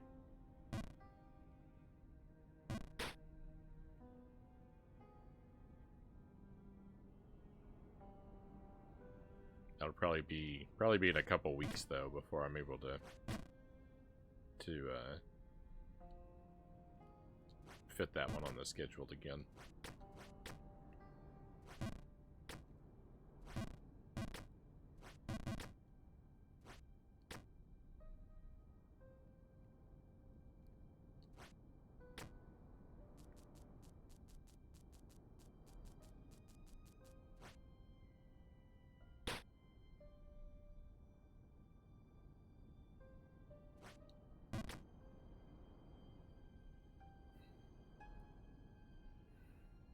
Frownie's so modest, he's secretly sad there wasn't an Ultimate Game Master Supreme category.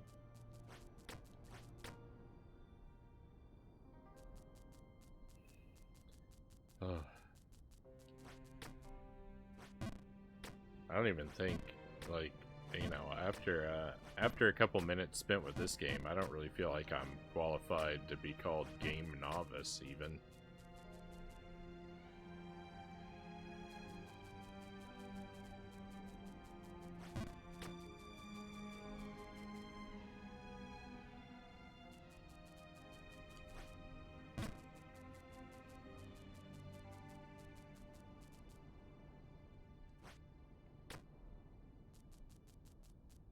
Playing Remnant from the Ashes. Really good game, but tough.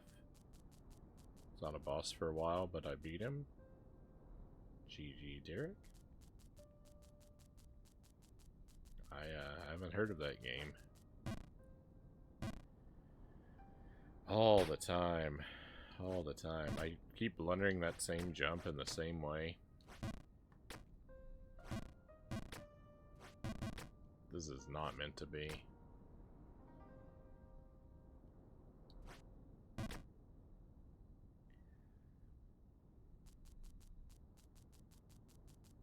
This is the hardest game ever made.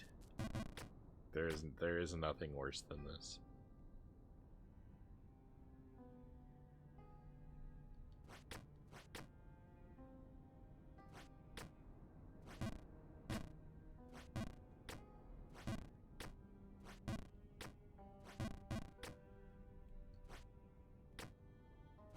Hey, Hooked on Pot, welcome in. No bosses in this game. The whole game is a boss.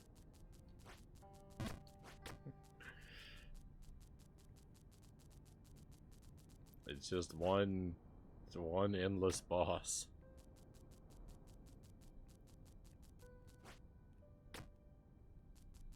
I hope you're having a good weekend, my friend. I'm having a really bad time.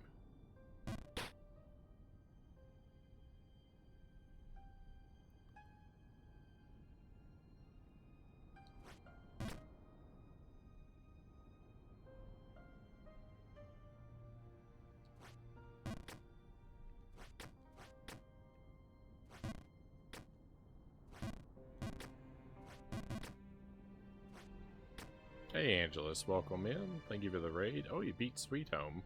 GG. That's a game that's on my to-do list.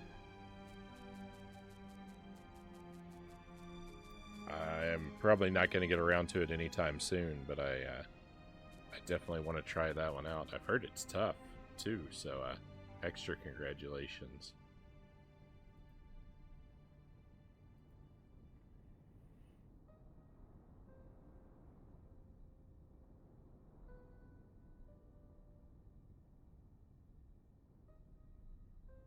Derek says Remnant from the Ashes, a Souls-like, mostly gunplay, but with some melee.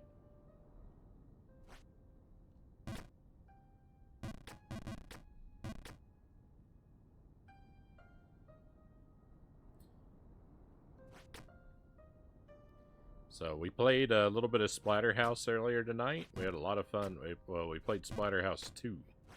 That's gonna be my next challenge project, is to do Splatterhouse 2 Deathless, hopefully. We just did some casual play of it tonight. We beat it on normal, and we beat it on difficult. But there's a harder mode called Game Master that I'm gonna try and beat it on next time. Normal and difficult really weren't that bad.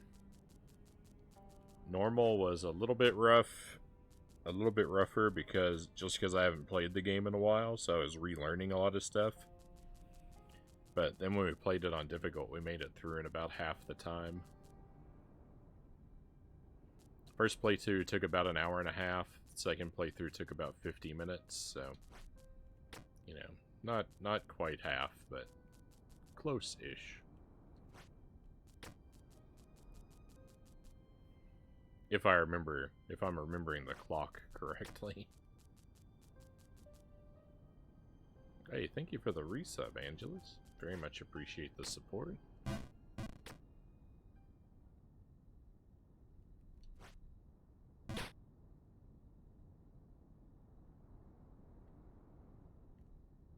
Greg says gotta go, need some sleep.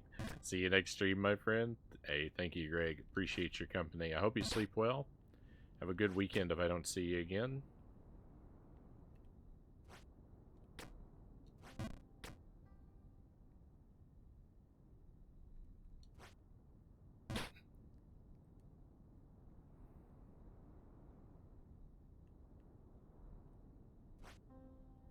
I'm almost out of steam, my friends.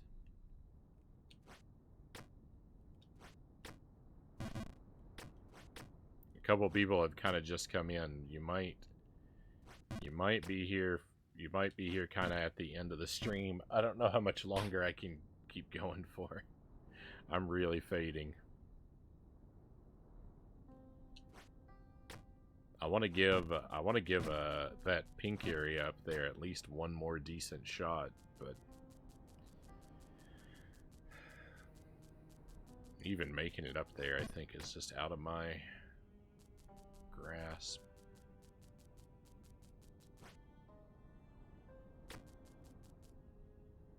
There's a Remnant 2. Gonna play it eventually. Right on. Hopefully it will be even better than the first.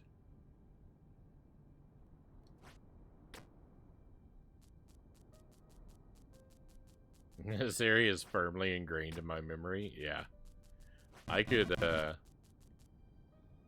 if every copy of Jump King, if every copy of Jump King were simultaneously deleted off the face of the planet, you wouldn't have to worry, because I could recreate this game from memory.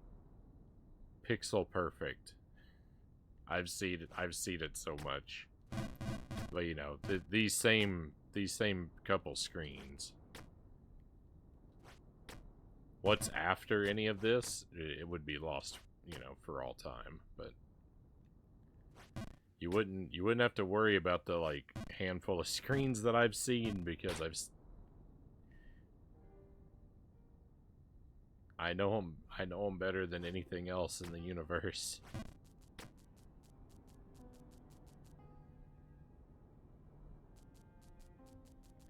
I'd forget how to spell my own name before I would forget what these screens look like.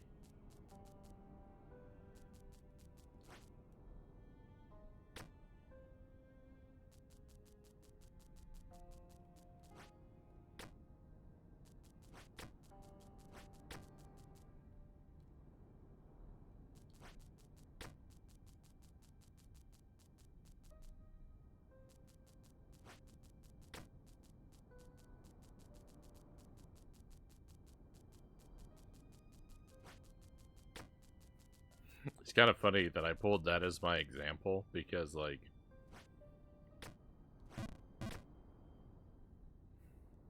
here's something interesting. So that Agent Frownie, the name Agent Frownie is the name. It's the name of a cartoon character, of a comic strip character. When I was in high school, when I was in high school, I used to pass time in class with my best friend. I would draw little comics about my friend, where basically the antagonist was a frowny face with arms that would follow my friend around and cause him to stumble into misfortune. and that frowny face character was named Agent Frownie, on a mission to make my friend frown. And so that's where the name comes from, is that character. And then my buddy, he would he would call me his real life Agent Frownie a lot of times, because I always make bad jokes that would annoy him. But so here's the thing, like, on the stream,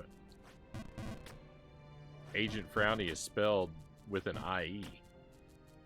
And I would have bet my life that I spelled Agent Frownie with an IE back when we were in high school.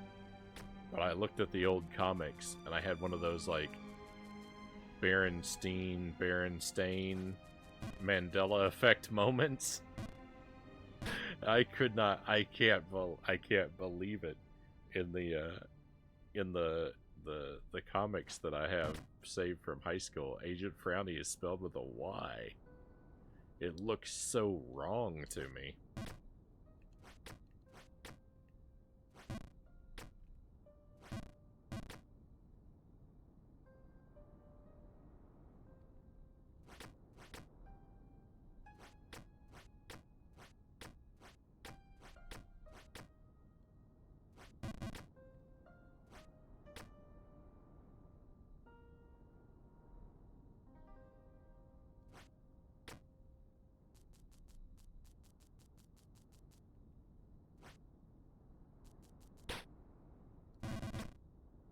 Are you almost ready for Christmas? Not really.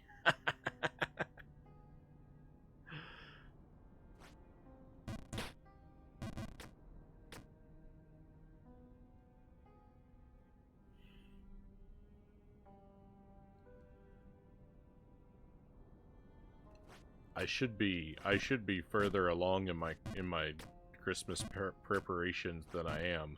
But if I'm being honest, no, I'm not really very ready. I got a lot of work to do. We got a weekend coming up, though, so. Hooked on Pot. Thank you very much. Thank you for the 500 bits.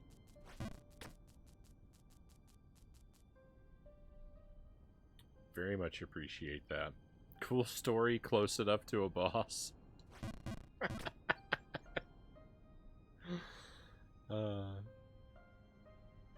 Hey, and Twitch gave us some extra bits too. 100 extra bits. Very nice.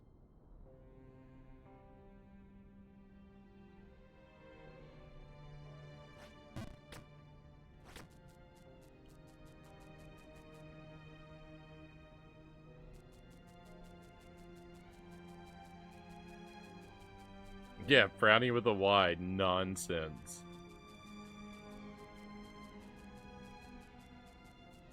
I keep threatening that I'm gonna post some of those comics in the Discord, and I swear I will at some point. I think it's invisible. I made a channel, or I started making a channel for where I was gonna post them. But it's only visible to me right now. Because I forgot. I haven't made a new channel in the Discord for so long, I forgot, like, how to do it, basically. I forgot how I like to have them set up, so I made it, but then I need to go through and, like, set all the settings or whatever, or copy them over from another channel. But there's eventually there's going to be an ancient lore channel, and I'm going to post some of the Frownie comics in there for everyone to roll their eyes at.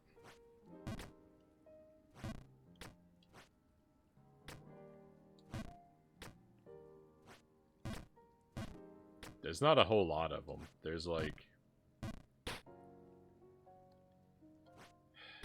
at most, there's like maybe 20 comics, but they're not all shareable.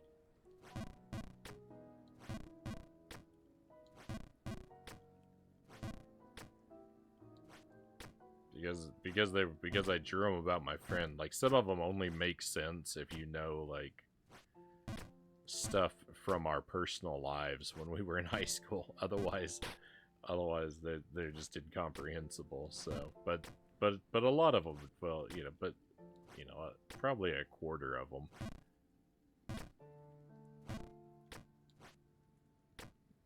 are comprehensible. So.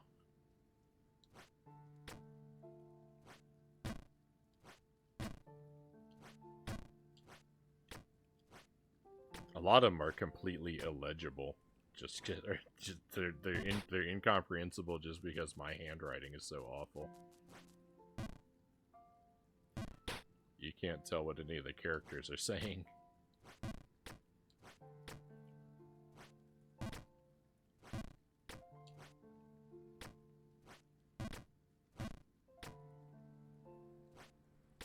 I might have to, but there's one in particular I might have to redraw and just post the original next to it. Otherwise, no one would be able to understand.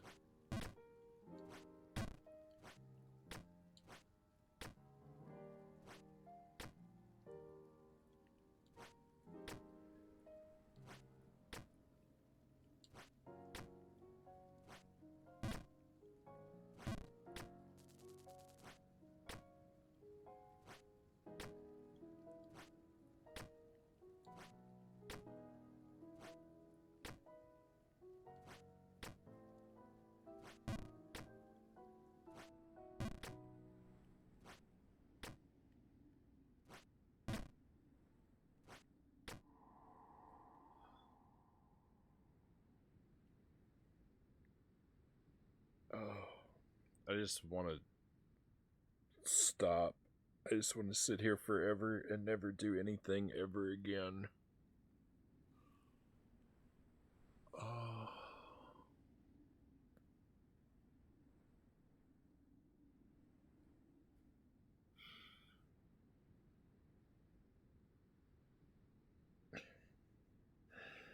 Oh.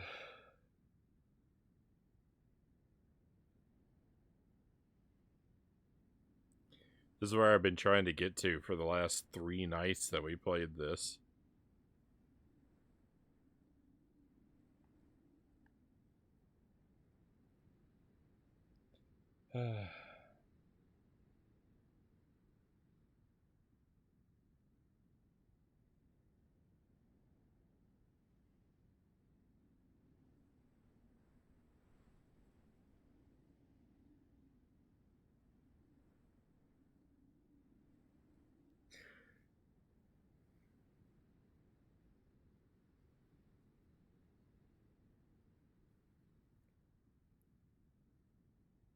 Frownie wins the universe. Thank you for the GG, Shadow.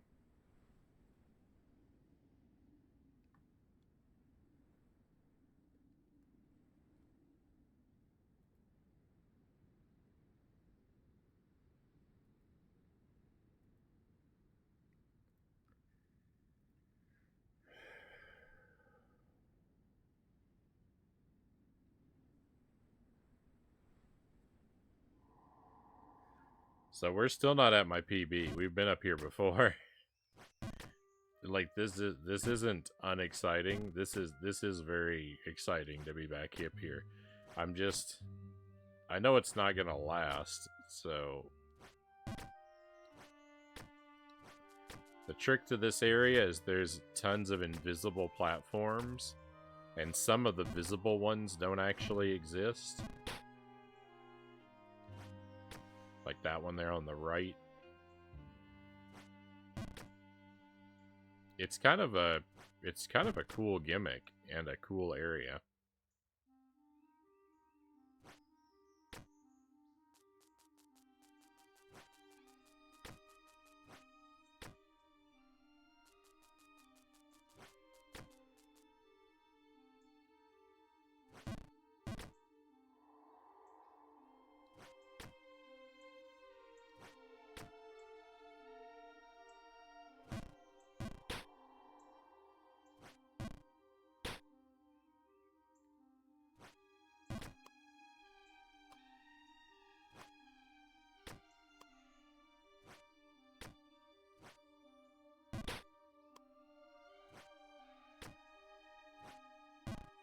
But as you'll notice, I didn't start the night in this area. It is possible to fall completely out of here.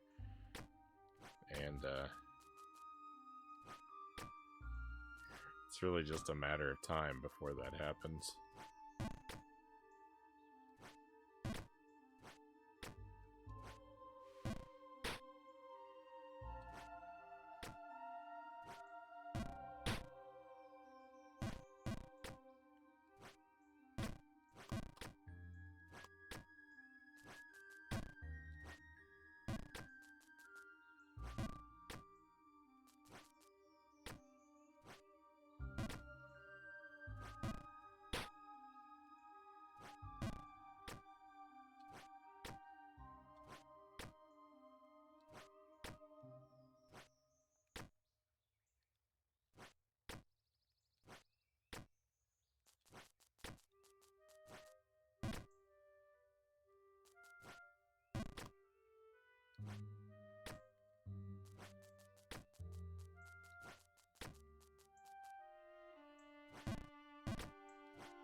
That part right there is tough.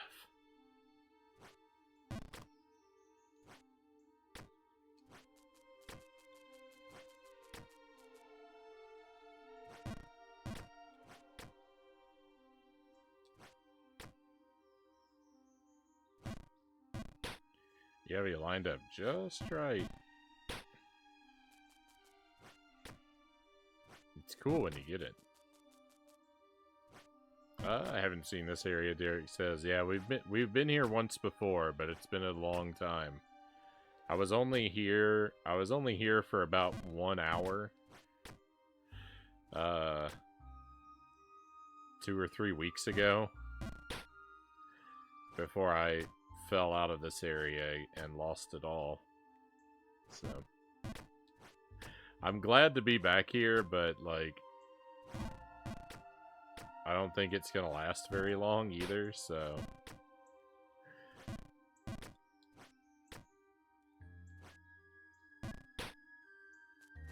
I don't know. I don't want to let my heart be too light. It'll just make the inevitable fall all the more hurtful.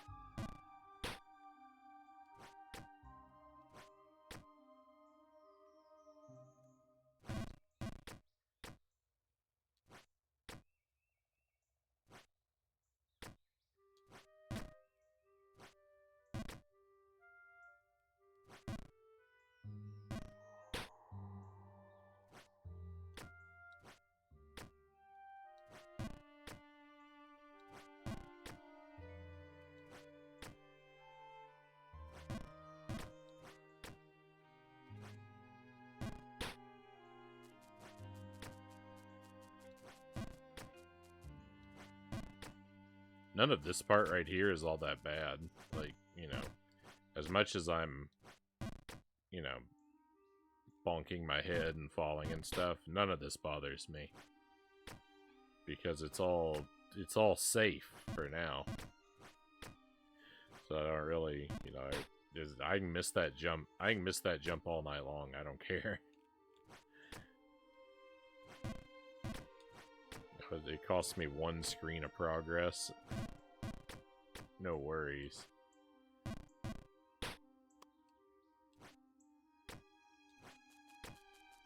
But there's one coming up that'll cost us everything.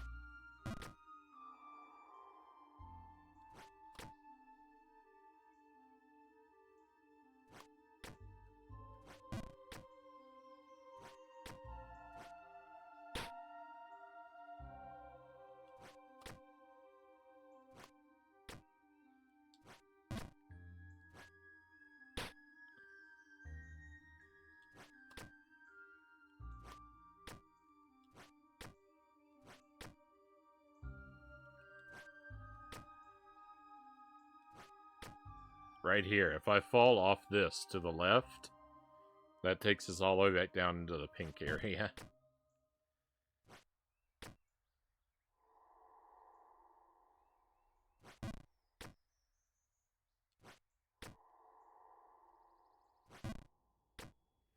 This screen here is my PB.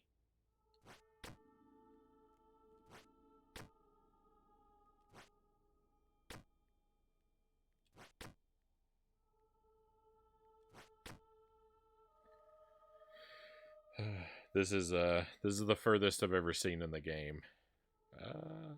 New area, not. I mean, it may be the first time that a lot of people have seen it. It's actually not new to the stream yet.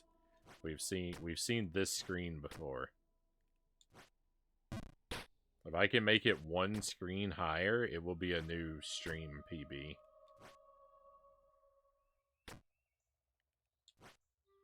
It's a pretty big if. It's a pretty big if. There's some hard jumps. And some really nasty consequences waiting for me when I fail.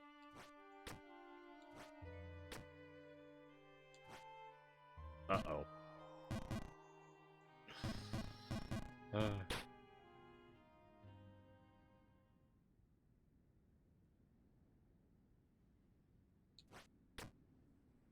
See what I mean?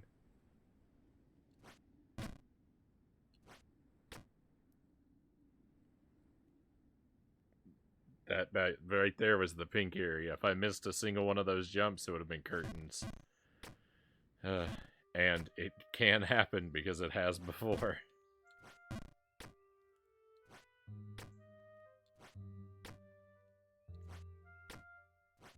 So, don't ever think we're safe. We're definitely not, especially when I'm in the driver's seat.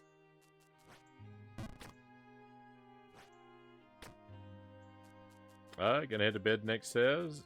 Hope you get the PB. Thank you for the positive wishes next.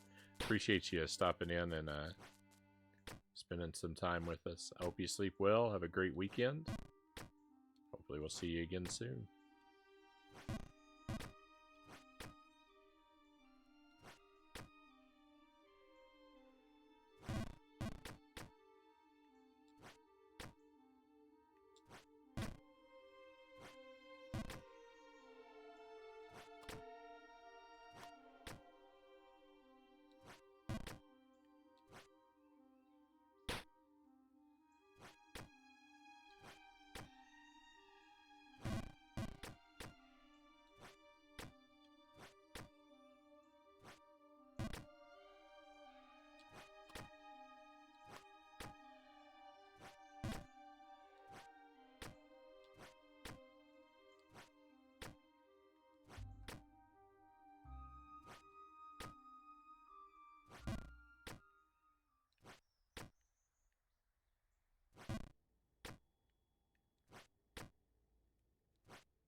Oops.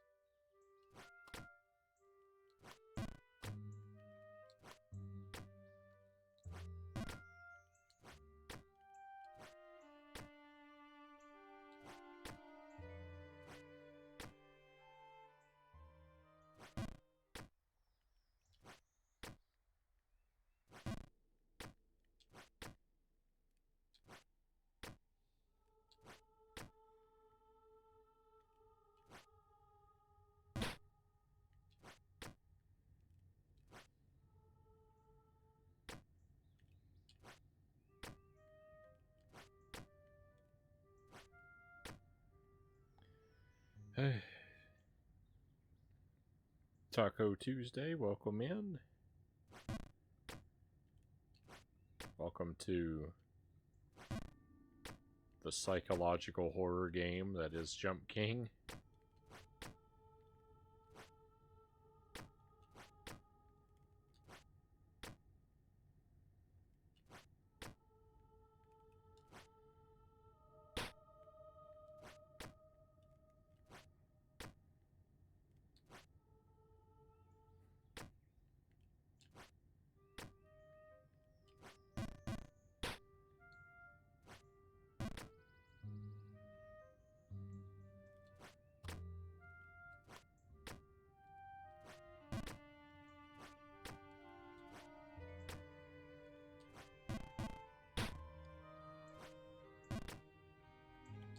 much rather undershoot that jump than overshoot it.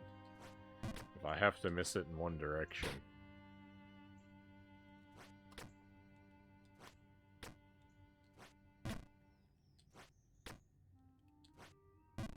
An undershoot is incalculably preferable.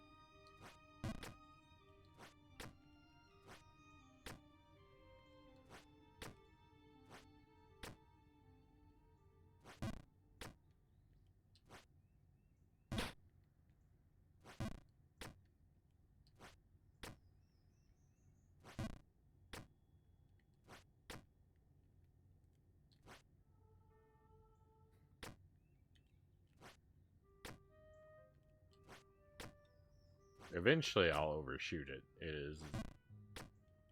is destined to happen, but every time I don't, I'm a little happy.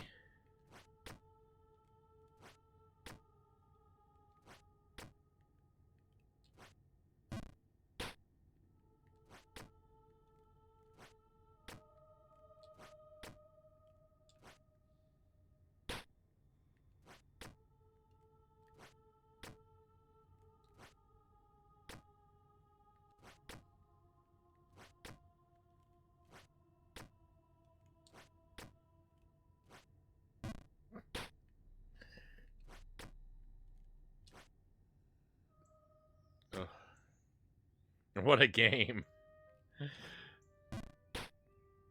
Oh, this is... Never have I regretted more playing a game than Jump King.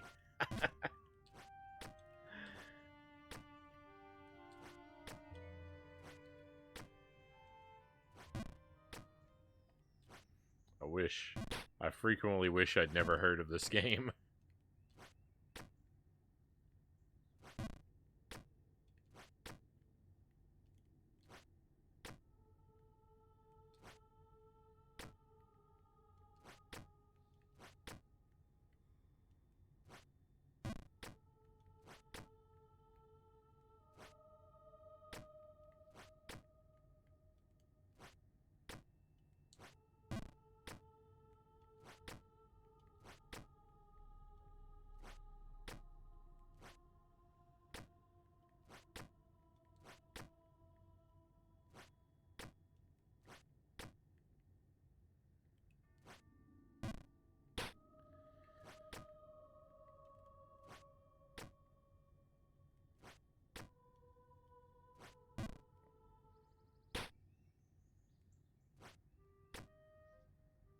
I admire you for going for it. Well, thank you, Hooked on Pot. I don't feel like I conduct myself particularly admirably when I play this game. All this game does is make me cry.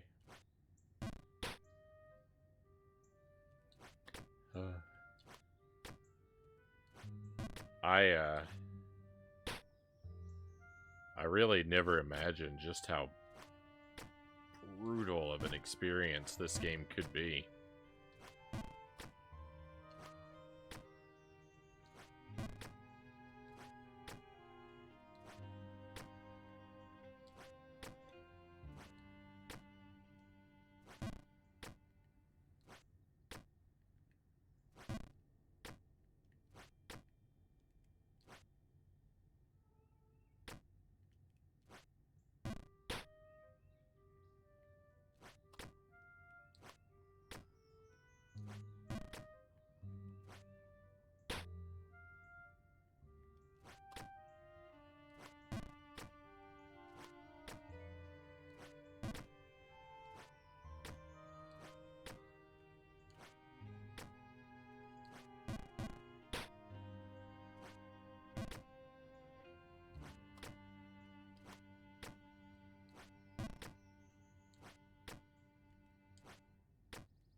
Would you say this game makes you frown?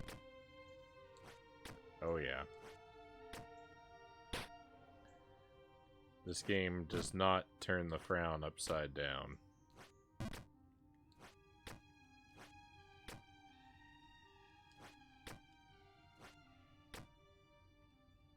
Frown makes me frowny with a Y.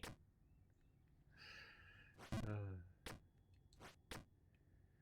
mean, if it did that, that would imply it was sending me back in time. In which case, I could warn myself not to play it.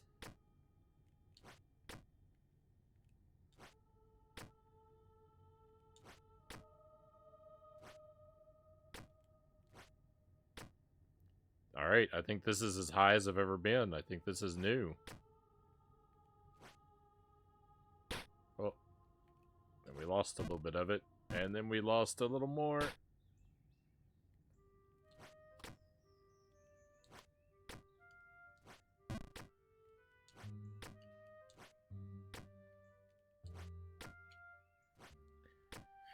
Yeah, that was a new PB. That's where we should end the stream for the night, too. We should just say, look, we had a new PB. We lost it, but we had it. We should just be happy, and we should just quit, and we should just forget this game exists, and never play it again.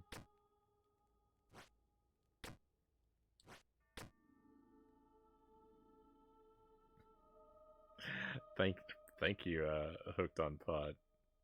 Thank you for another 500 bits. You are too kind to me, my friend. I definitely appreciate that you enjoy the stream and want to lend your support.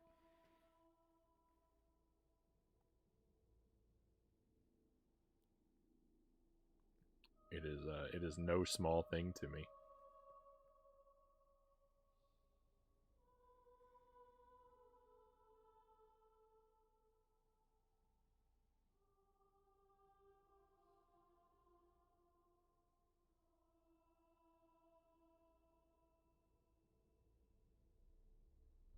Thank you very, very much.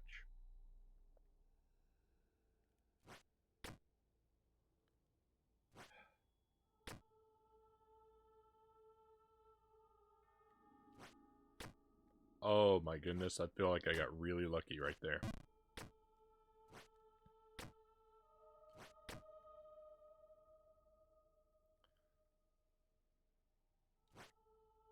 No.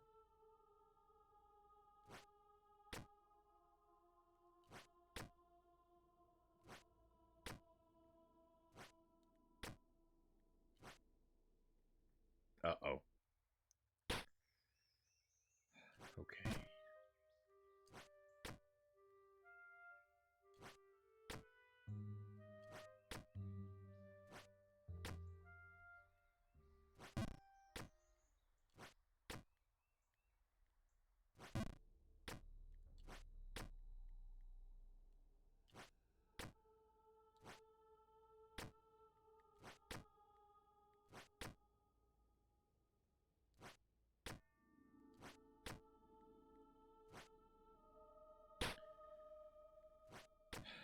I would give a finger for a checkpoint, you know? I might even give a thumb.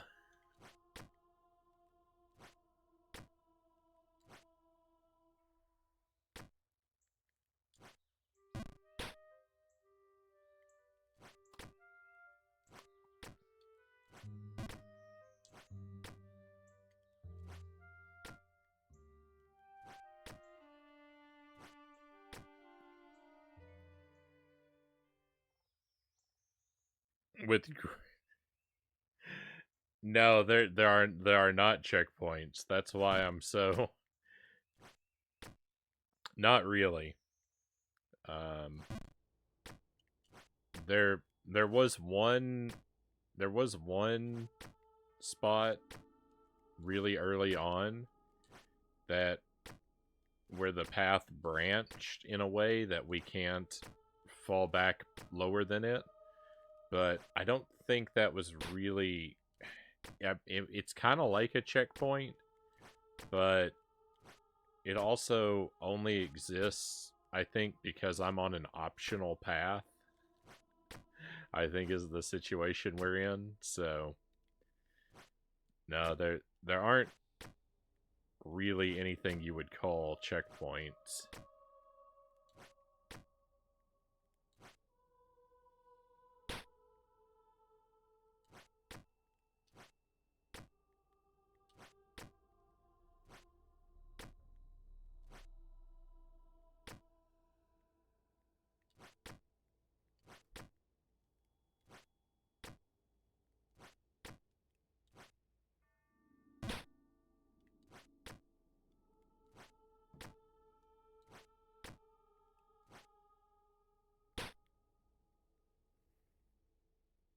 Yeah, spots that you can't fall further than are somewhat checkpoints, but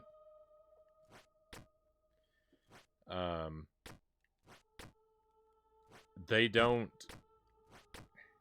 I don't think another one will exist. I think the one that I passed only exists in order to allow for the game to have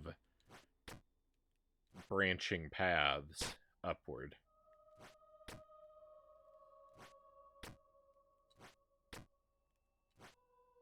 Like if I had stayed on if I had stayed on a different path, then I don't think we would ever pass one of those points. But I can't really say because I don't.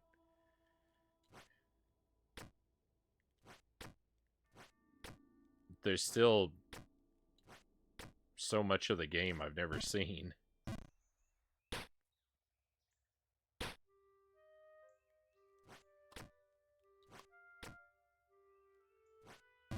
No reload spots. Oh no, definitely not that.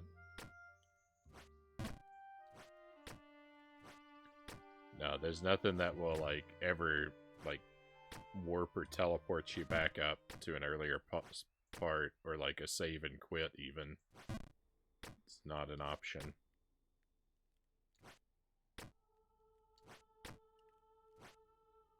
Which is good. The game should be brutal. Those kind of mercies shouldn't exist, but that doesn't mean I can't, in my heart, like, beg for one. Or think of how good it would be if they did exist.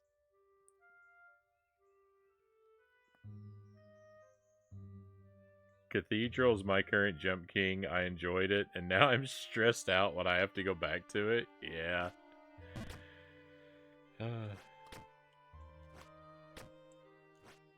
Yeah, on nights when I know I'm gonna be playing Jump King, it's really easy to look at look at the Discord and say, is there any reason I can't cancel the stream tonight?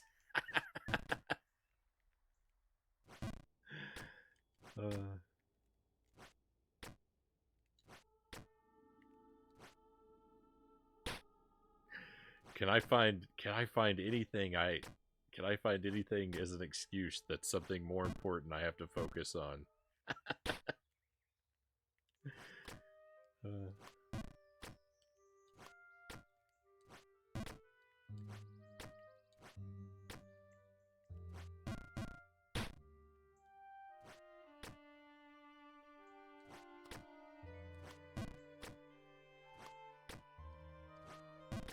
The easy way to avoid bad behavior in that situation is, you know, because most of my streams are double features anyway. All I gotta do is pair Jump King with a game that I really want to play, and then I don't have to worry about it because I'll be like, well, I only get to play that if I start the stream. And if I start the stream, I'm gonna have to play Jump King. So I guess I'm playing Jump King.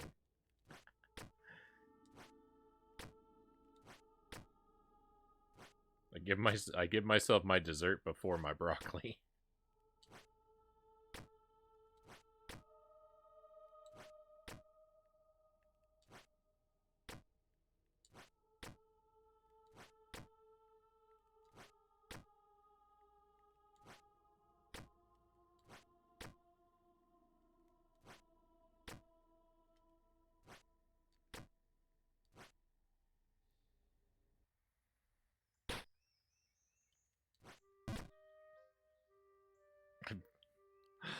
Thank you for the gift sub, Hooked on Pot.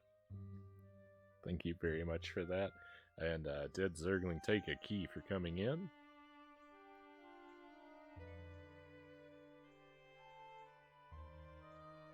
If you track down the folder Jump King stores data in, you could technically make copies of Good Progress. I mean, that's probably easier to do on a PC than the Switch, right?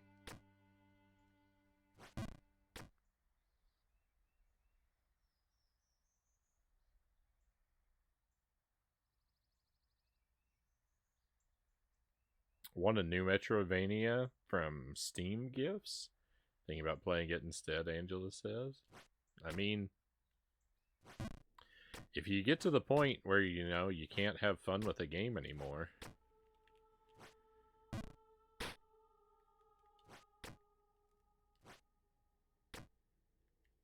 there's really no reason to keep playing it, right?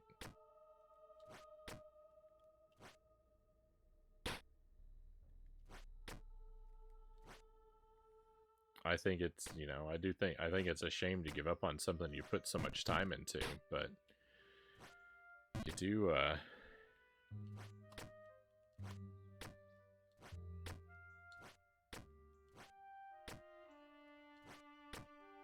you do have to make sure you're still getting something out of it at the end of the day.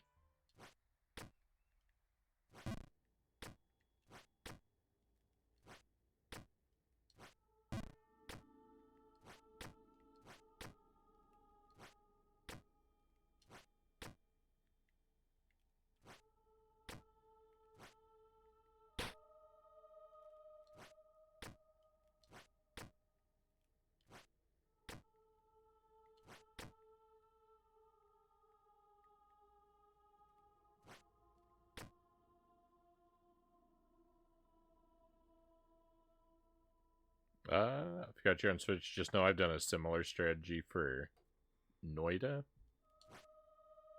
I don't really know anything about that game. I know I've heard the title.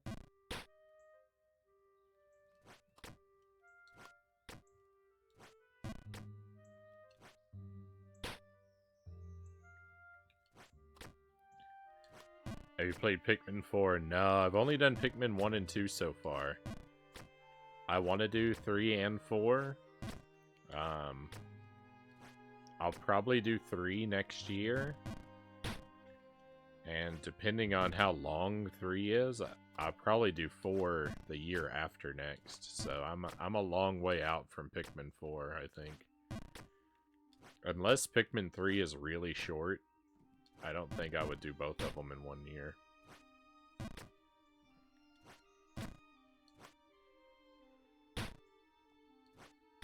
I tend to like to keep games of the same series spread out, generally speaking. Unless it's part of a trash marathon or Splatterhouse, apparently.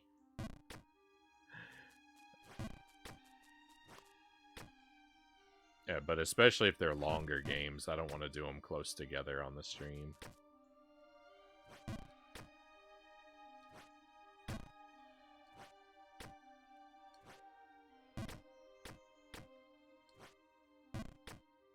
Oh, 3 was the first one you played?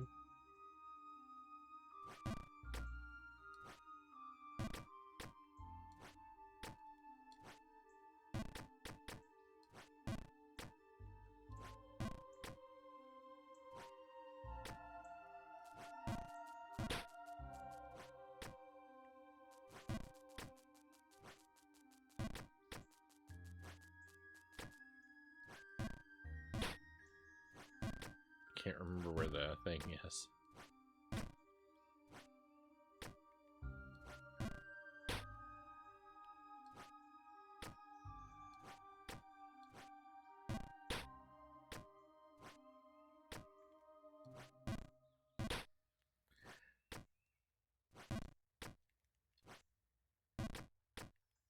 I must be going just barely right over it.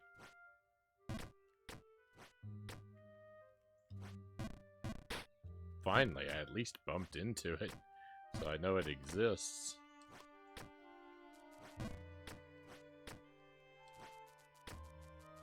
Goodness me.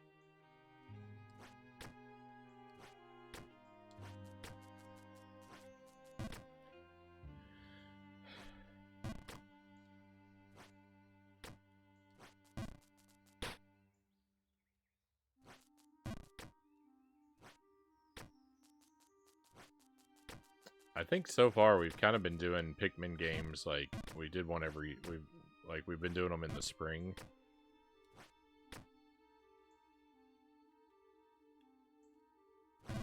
So I think we'll probably just continue that trend. I'll do Pikmin 3 in March.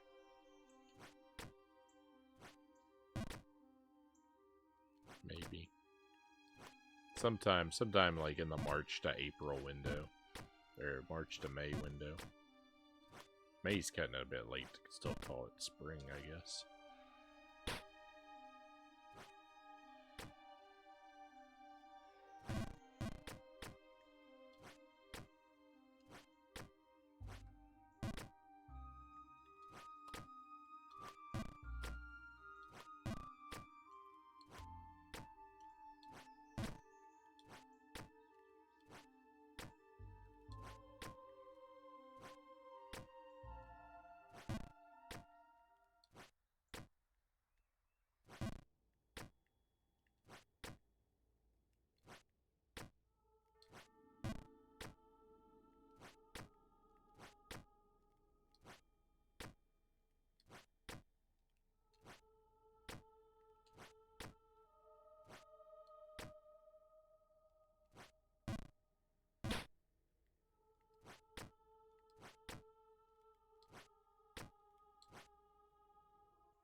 No! Ah! Why is it so easy to jump over that?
feeling very foggy brained.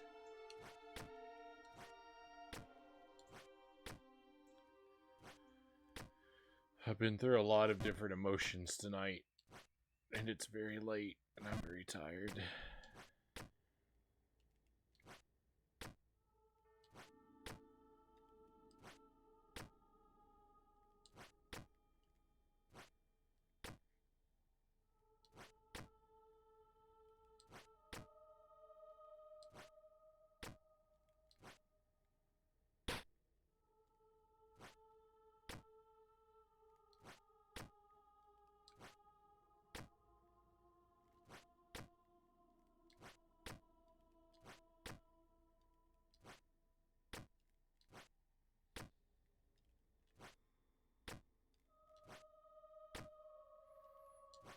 Don't mind me. Just gonna jump back and forth forever.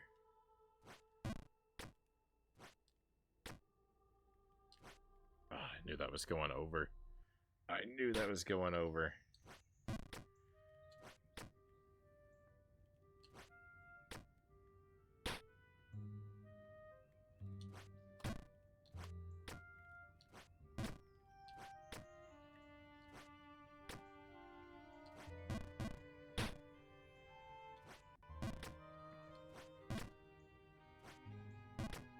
There are great inns for a weary Jump King to rest in Greenland.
Alright, my friends, I think we're going to end the stream here. It's almost exactly 5 a.m. on my end. We got a lot of progress back. This is a nice safe area. Safe with an asterisk next to it for us to leave off. I think we're going to leave off here and call it a night with this game.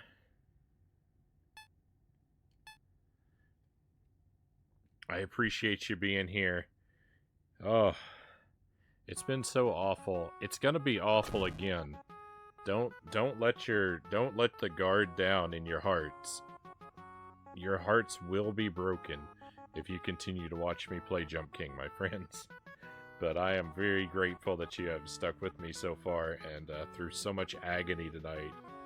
Thank you very much for being here. We will play Jump King again, and we'll try and do it soon. When we're in a positive position like this, I actually look forward to playing it. So I'll try and put it in the earlier part of next week. Don't know exactly when, but if you're in the Discord, just keep an eye out. We'll post I'll post a schedule.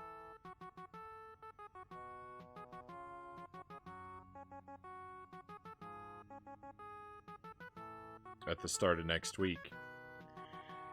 See you next time, Zergling says. Thank you, Zergling. Quit while you're ahead, Shadow says. Thank you for being here, Shadow. Thank you for the good job and the trophy. See you next time. Thank you, Angelus. Thank you again for the raid. Gonna send us off on a raid here. I see a streamer I never see live. I think I know where we'll go.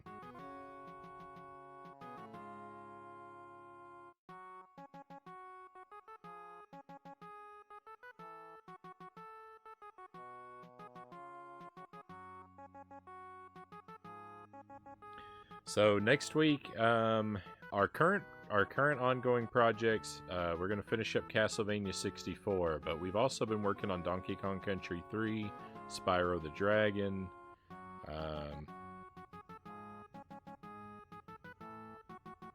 What else are we doing? Oh, Hades. Those are all good candidates to see on the schedule. Some of that might be skipped over. We're going to try and make some space for some Christmas things next week as well. So if you don't see one of our regular titles next week, it'll be the week after next.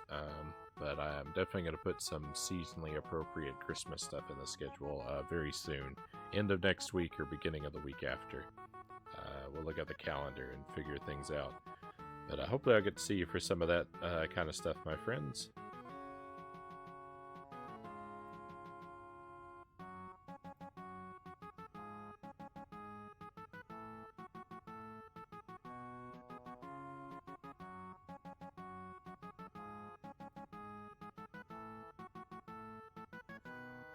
I'm going to send us in the direction of Arctic Aika playing Zelda 2. Is it randomized?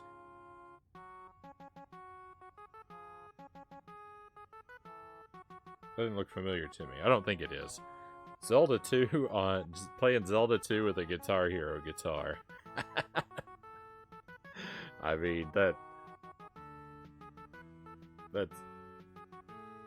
if that doesn't sound like a great time, I don't know what to tell you. See you next time. Thanks for the stream. Thank you, Shadow. Thank you for being here. Thank you, everybody. Hopefully I'll get to see you again real soon. I normally don't stream on Saturdays, so I probably won't be around tomorrow. Sunday night, I hope to be here, and if I can't make that, then Monday. But be well until I can see you again, my friends. Hopefully that'll be very soon.